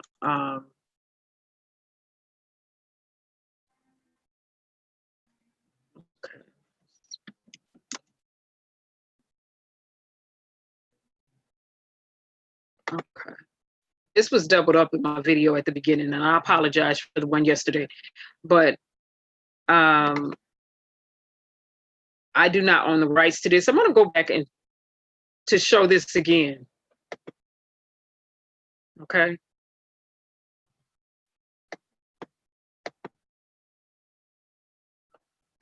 Here we go. Jane Elliott. I'm going to re-show Jane Elliott without all the extra doubling of the sound and reverb in the background. Racism still exists here. We started off with John F. Kennedy earlier, who spoke so eloquently, and some of the same things he was talking about 56 years ago, we are still dealing with today because it was never dealt with. Now, I'm going to go back to Jane, who did her own studies, and let her break this down again. And this time we'll hear it, like I said, without the shadowing, so you can really hear what she's saying. And then once I edit this, I'm going to drop the links back in the description below. Here it is. Well, I'm a third grade teacher in a country school in Riceville, Iowa. And I am here at the NAACP speaking because the day after Martin Luther King Jr. was killed by a society that hated him because he was going to change the economic situation in this country, I did an exercise in discrimination with my third grade classroom to let my little third graders, all white, all Christian children, find out how it feels to be something other than white in the United States of America. I split them according to the color of their eyes and treated those who had their own color eyes for the day the way we have traditionally treated blacks, Native Americans, Asians, all those Jews, all those who are different in appearance or in religion. And we learned more that day than I wanted to know. What did that study show you? Oh, it showed me a lot of things. Number one, it showed me that racism is a learned response. Nobody's born a bigot. You have to teach bigotry, and that's what we do in this country. I found out how it feels to be on the receiving end of racism because I'm blue-eyed, and the brown-eyed children were on the top in that first day. And I found out how it feels to be treated badly by people over whom you have power because of having the wrong color eyes. I found out how it feels to be subjected to unbelievable and unreal discrimination because of a physical characteristic over which I had no control. I thought I knew about racism. I thought I knew about child psychology. I knew nothing. All I knew was what I had learned in school. And what I had learned in school was not education. What I got in school wasn't education. It was indoctrination.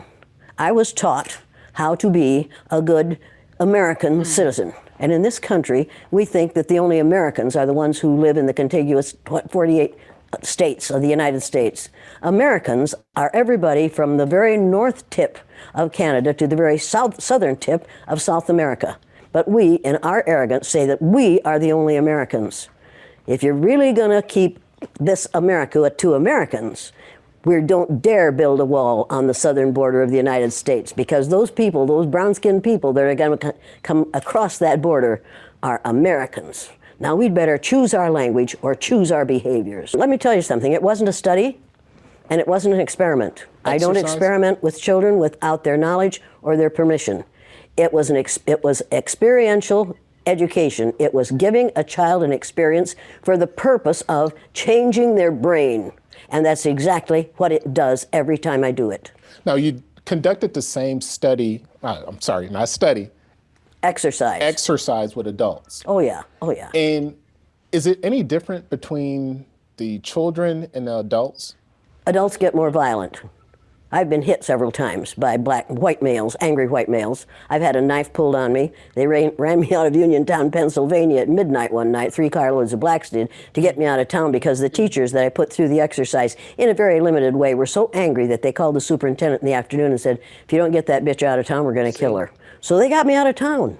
First time I've been scared. And the last time I've been scared. Because I found out that day that they could kill me, but they couldn't kill the idea. Victor Hugo said, no force on earth can stop an idea whose time has come. The idea of one race, the human race, is an idea whose time has come. We are not going to be able to stop it no matter what they do. They can elect Trump after Trump after Trump, and that will not stop the idea that there's only one race on the face of the earth. It's the human race, and we are all members of it. You and I are cousins. Now, if you don't like being my cousin, that's too bad for you. But we are all in the same family. We are members of the family of man. You say that all whites are racist. Can you expound on that, please? Any white person who was born, raised, and schooled in the United States of America, if you aren't a racist, you're a miracle. Either that or you decided to educate yourself. Because education in this country is about white is right, brown's all right, black's got to stand back. Yellow's mellow, but whites, we educate in a way that says that white males have done all the adventures, have made all the adventures, have done all the discovering, have made everything that is good and has been accomplished according to social studies, which is actually anti-social studies, by white males. It's a lie. But we do that in order to maintain the myth of white superiority. The myth of race has to be maintained at all costs in this country. Because if white people have to give up the color of their skin as being something that makes them perfect, what do they have left? If we start teaching the truth about history, if we start teaching about Nile Valley contributions to civilization, it will totally change the way we conduct ourselves in the classroom. It will have to.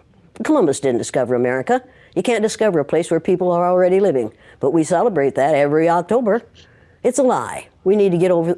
We need to stop telling the myths and start telling the truth. So when you tell people that they're racist, and it must have some kind of effect, because most people will say, I'm not racist. I'm not a racist. Why, some of my best friends are black. Right. Yeah, and then you say, name one. Or this one, I don't see color. And when some woman says to me, I don't see color, I say, I knew that. If you saw color, you wouldn't dye your hair that way. Or I say, if you saw color, you wouldn't wear that shirt with those pants. I believe that you don't see color. It's an attempt to deny skin color. And it's an attempt to deny what's wrong with seeing the color of my skin. Is it all right for you to see me kind of pink? That's okay for me. I don't mind. And I suspect that you don't mind being seen the color you are. You have a right to be what you are. And until people in this country and people in this world get it into their heads that the first modern human beings that evolved on this earth were black women. They evolved in sub-Saharan Africa about 280,000 years ago. And every human being on the face of the earth today has the memory of those black women's genetic structure in their genes. Now, we don't want to admit that, but that's the way it is.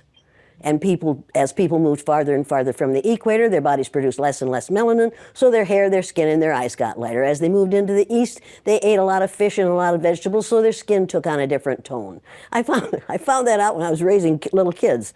My husband worked in a supermarket. He was the head of the produce department, and they had lots of oranges that they couldn't sell. He'd bring them home, and I was feeding my kids orange juice like you never saw in your life. They began to have an orange cast to their skin. I thought they had a liver problem. So I took him to the doctor, and she said, "What are you feeding these kids?" I said, "Well, lots of orange juice." She said, "Stop it if you want them to stop being orange." Now, if you think that skin color isn't anything other than the body's natural reaction to the natural environment, get over it. So, if all white people are racist, according to you, can they be reprogrammed? Well, of course they can. Of course they can. How? Of course they can be. It's called education. I'm an educator. The word educator comes from the root duc dus, which means lead, the prefix e, which means out, the suffix ate, which means the act of, and the suffix or, which means one who does. An educator is one who is engaged in the act of leading people out of ignorance. Now, I know you can change them. The second year I did the blue-eyed, brown-eyed exercise in my classroom, it was filmed by the Canadian Broadcasting Corporation. They gave me a copy of that film. I showed it to my father. My father was about 59 years old at the time. He's been a farmer all his life. He raised six kids, lost one, raised six. Watched that film as a 59-year-old man. When it was over, he stood up, and with tears in his eyes, he took his red handkerchief out of the back pocket of his overalls, his bib overalls, and said, "I wish somebody had taught me that when I was 9 years old." Nobody had dare say to me, "This doesn't work. This is too harsh. This isn't necessary. You can't teach an old dog new tricks because they're wrong." You can teach an old dog new tricks. You can teach people to give up the myth of racism. Somebody taught the Greeks to give up the myth that the sun was a god in a golden chariot that went across the sky every morning. They believed that for hundreds of years. We have believed the myth of 3 or 4 races, different races in this country, for long enough. 572 years or something like that is enough of that. It was a lie to begin with, and it's a lie today. Thank you. I showed that the other day, towards the beginning. Like I said, it had the reverb and the doubling of the voices. I wanted to show it again tonight. There it is. In a nutshell, there it is. It's the reality of the situation, so face it. Showed Kennedy at the beginning, reading stuff about number 45. Let me go back here to these ladies. Let me go back into my inbox. The women you've been seeing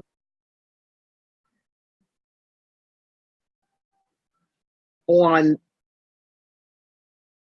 maybe this one, the shirt that I'm a racist, BITCH 2020. You know, and they just up there like, yeah, these ones right here.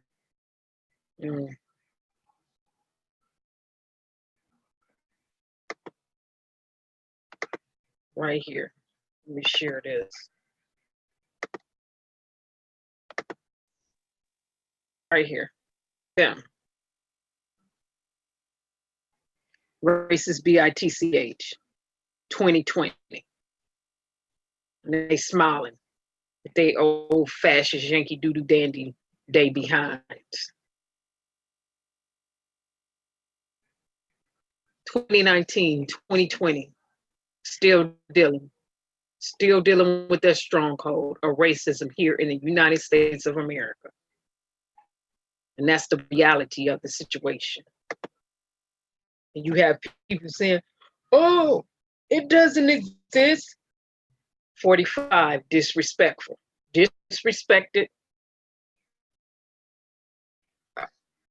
some disabled people, everybody, Black people, constantly have a history of disrespecting African American people and showing prejudice against them. And people still sitting up in there, like Candace did, defending him to a hill. The Republican Party is about this. Black Republic. Let me stop shaking because my screen. It's about this, and this. Go back and look at their policies. Go back and look at the policy.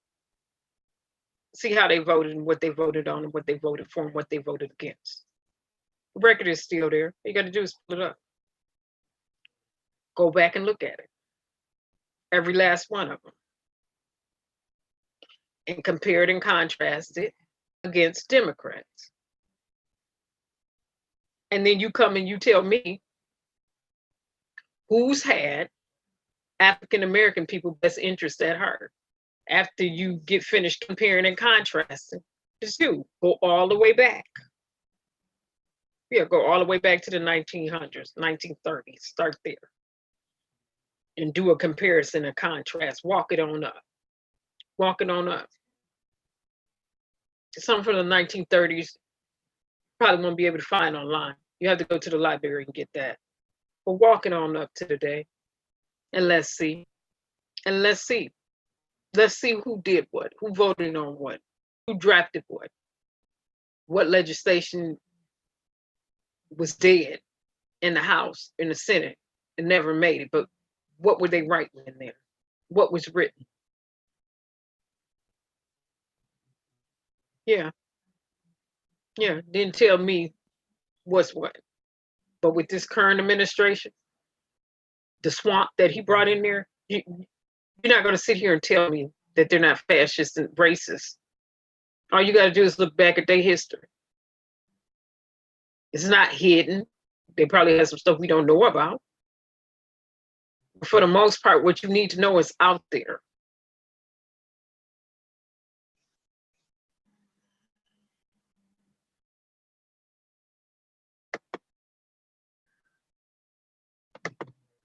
And I want to show one more thing, and I wonder will he allow me to do this?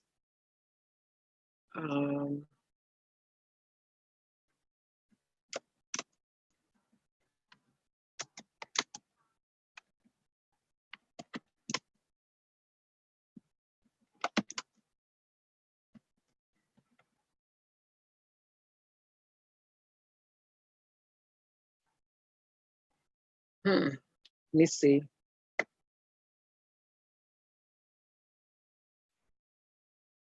Nope, I don't want her. Right here. This is what I want.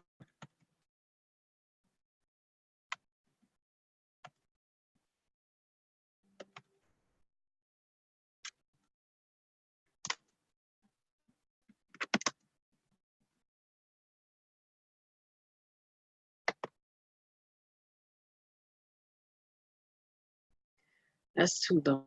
I don't want to do the whole. That's a 360. That's a 380. 360 perspective. Take hers.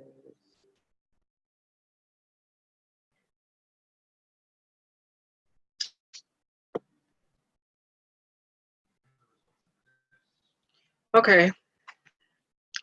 I can do this one. Disclaimer, I do not own the rights to this video I'm getting ready to show.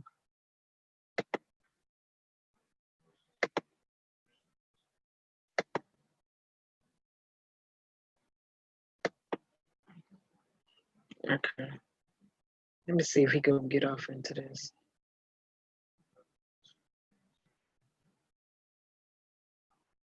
Okay, here we go.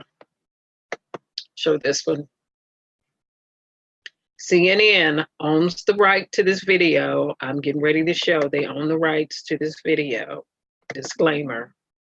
Being shown for educational purposes. Go. So what goes through on? Well, obviously, This is in Ghana, Africa. It's a powerful And moment it's a for lot. not Let me just pause myself, for a but I minute. think for Michelle. It's a lot of Americans who have gone to Ghana and visited recently. Eat, pray, I mean, eat, live, eat, migrate. I'm subscribed to her. She's actually over in Africa. She's been there for months now. She shows, if you go back and watch her, where she visited when she got there, same place, the Cape Coast dungeons where the slaves were leaving from. One part where the slaves were leaving from, one area where the slaves were leaving from, is Wadi Mayo. I dropped him in there. In the description, he's actually African and he's actually Ghanaian, and he's been visiting all the different countries of Africa. And every day or every few days he'll post something, and sometimes he occasionally goes live. Then is Prince Dynas, who also is from America, American born, who went through the process of becoming a Nigerian prince in a certain part over there in Nigeria. He goes back and forth and travel back and forth. He does a couple of tours, a few years, taking groups from America over there to the continent of Africa. He has a lot of video footage breaking in different parts, but he basically stays in Nigeria. Usually when he go, he's visited other parts, but of late he's been in Nigeria quite a bit.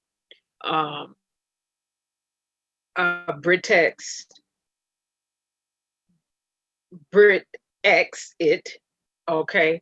She just recently moved from England, the United Kingdom, to Cambodia, Africa. She was born in England, but her parents were Africans, and so she, 47 years old, her and her husband, and her son, they moved back, and she has footage, and she's just walking through showing you Cambodia. She's showing you her compound where she lives. She's talking about pricing. They started a business since they've been back. She's just talking about how that's what I hear from a lot of African Americans and Black British people is a lot of times they talk about the relief they feel a lot of times when they have their plan of action once they get there, and how it's not the stress of paying high taxes, of trying to maintain a lifestyle in a quote unquote developed nation, as opposed to just being in Africa, even in the developed parts over there, not having, because their tax system is way different than ours. It's, and then it's the community and how family oriented it is. And yeah, the continent have issues that arise over there too, just like we have issues that arise over here. They have their developed areas over here, just like we do, just like we have our rural areas over here. They have underdeveloped, but it's beautiful. It is absolutely gorgeous. And I am so looking forward to seeing my daughter's godparents when I go. They are Nigerian.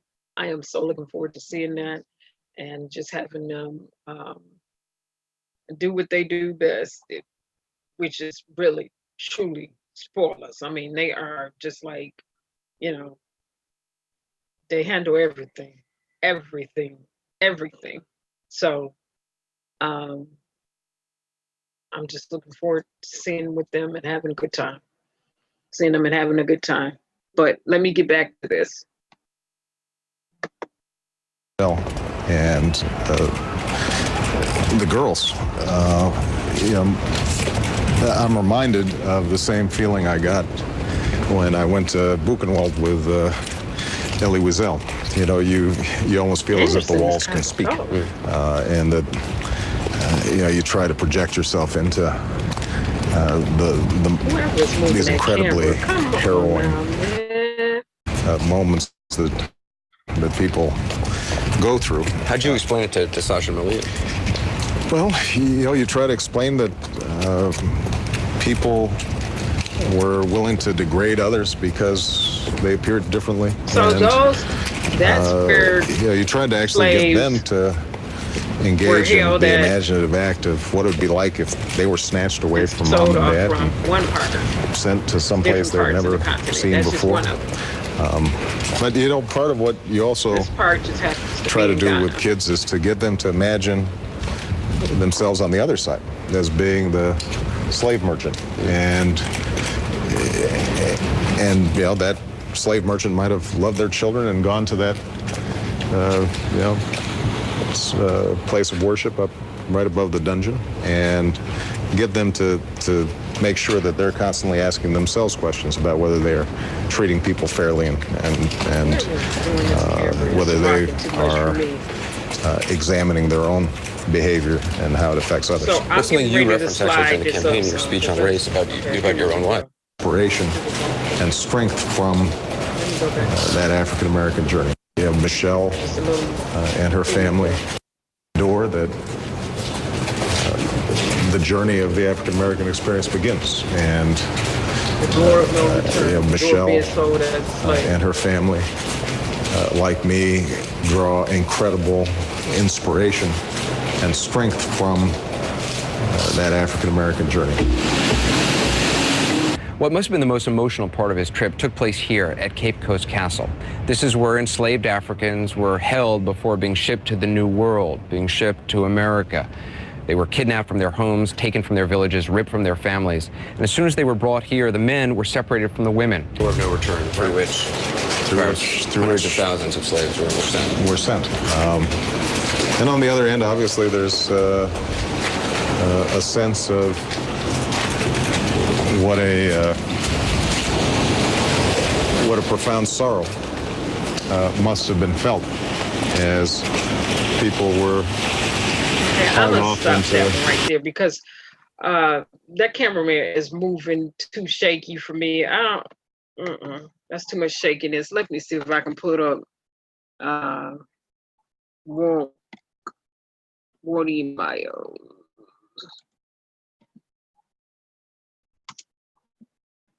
And hopefully Wardy won't flag me for using this. I did not get his permission. Hopefully he will not. Here's a good one.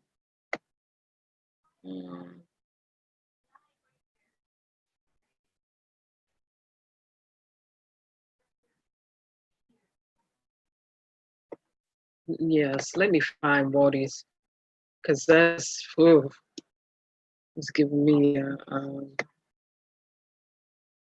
like shaking and moving.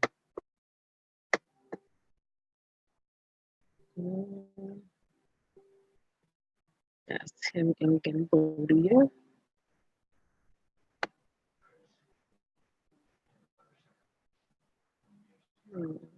Go here. In this video, I'm getting ready to show I do not own the rights to this. I am non-monetized. I am not making money off of this. I just want to show him going to the same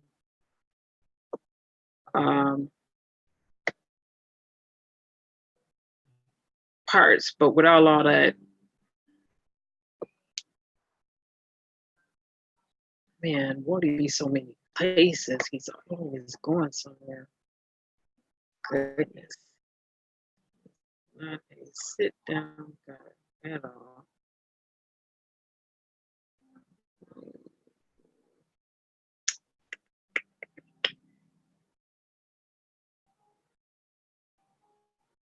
Was him in Nigeria?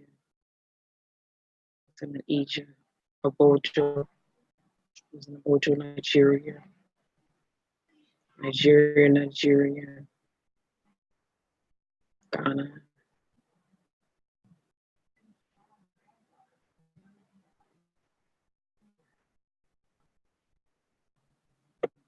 I think this is the one. Let me see. He'd just be so excited.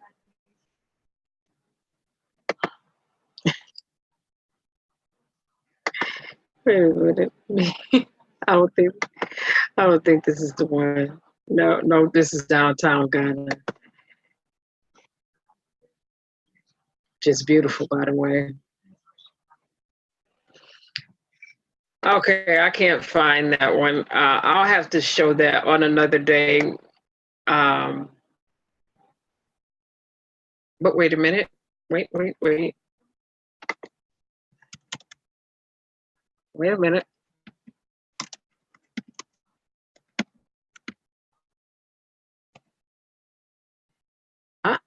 Eat, love, migrate. I probably can get to hers quicker. Let me see. And Eat, Love, Migrate just shows you her journey. She's been in Tamale. She's been in Ghana. She's been in certain parts of Nigeria. Like I said, she's relocating, and she just kind of talks you through. For those who have never been over there who are thinking about relocating to that part, she just kind of talks you through everything. And does a step-by-step, and occasionally she'll go live sometimes. So.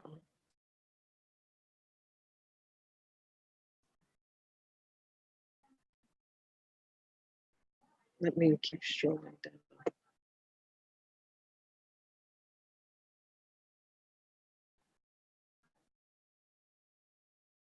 Okay, let's see if I can get to hers. Because that, whoever was doing the video for CNN that day, they was a little bit, I was too shaky. Okay, she got a bunch of videos up too. Somebody else who just recently visited there, Steve Harvey. Let me get to his.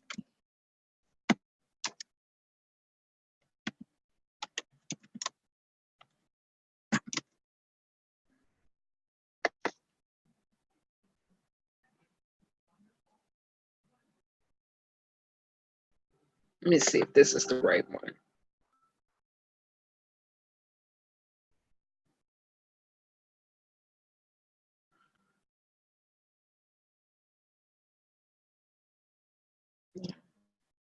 He made this like a movie. I want to show this, but he made it too much like a movie. I want to get to the raw emotion, just the raw.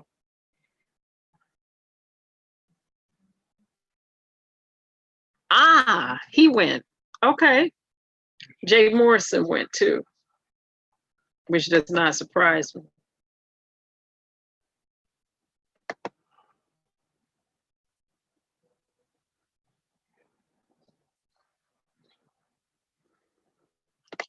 Okay. It's an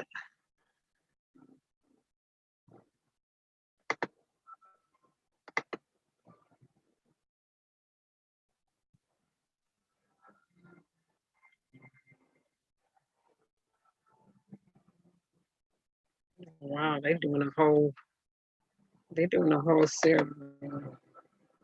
I don't know what they got going on. Okay, I'm gonna skip that one.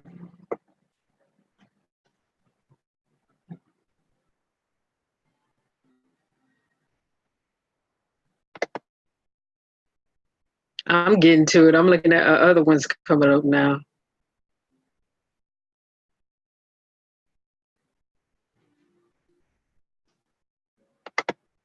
Oh, this is the same.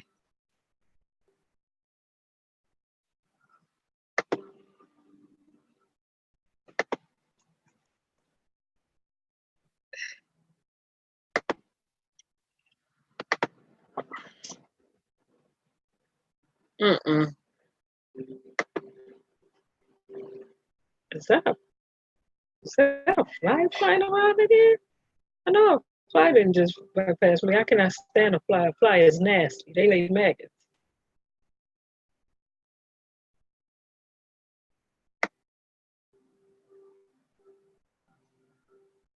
There'd not be no fly here. That's what I know.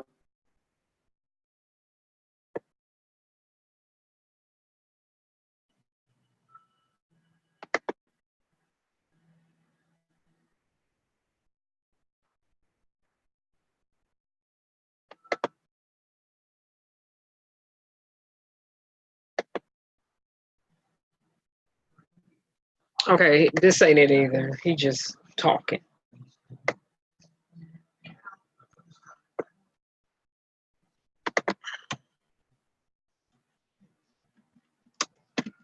I'm coming. Yeah. The door of no return is what it's called.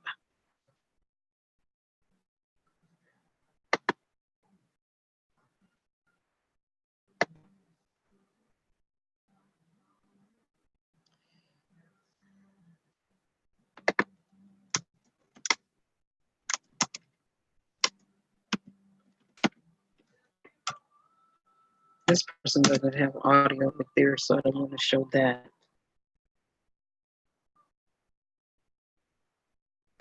This was 2017 tour.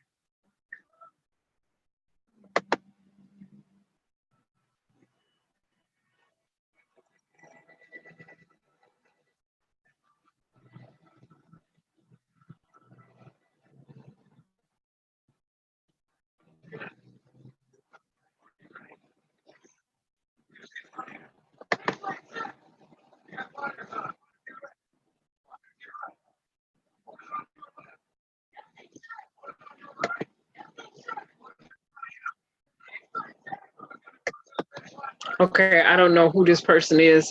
No disrespect to you, sir. I do not own the rights to this video I'm getting ready to show. It belongs to this person, and I will drop him in the link below too later. I just want to get to this door of no return and get a share. Get the raw share, because it's a little bit more personable to me as opposed to the ones that's been made into movies. The locals wake up in the morning and find dead bodies along the beach. So this even is when you are alive and prove to be stubborn, door of no we are return. equally thrown overboard. So there are records that Our as they ancestors, move, where our ancestors, where some of our sharks ancestors was and taken other from, because they was taken from different parts of the continent. fishes follow them because they knew they were going to get food to eat, and that was human beings. Ironically, it was these same fishes that they've caught and fed those who were on board. So invariably, they were using human flesh to feed human beings. I just want to bring something to your attention before we go through the door of no return. We talked about this room in which we put that altar together. One of the things that we also found as we were touring through the dungeons is that in this room is where the babies were born. Babies were born, and part of our feeding ritual is to bring food to the children and offerings. And George, who spends a lot of time here and knows about it, also brought it to my attention that there is a woman that comes here every Monday and Thursday, Mondays and Thursdays, and this woman comes and feeds the babies and reads to them.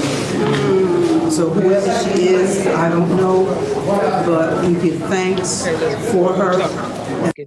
And before we go out, this door was renamed in 1998, the Door of Return. Yes. At which time, Ghana observed its first Emancipation Day celebration, in which the ancestral remains of crystal were brought from Jamaica, West Indies, and Samuel Carson was brought from New York City. We talk about down south, well, New York was up south. Those ancestors were put on a plane, brought to Ghana, put on, laid in state, put on a boat, and brought back through this door and taken to the place that you first came, which is last back. Asinmansu. So it used to be called the door of no return, now it's called the door of return. And just imagine that this is the last site that our ancestors saw and had absolutely no idea where they would go.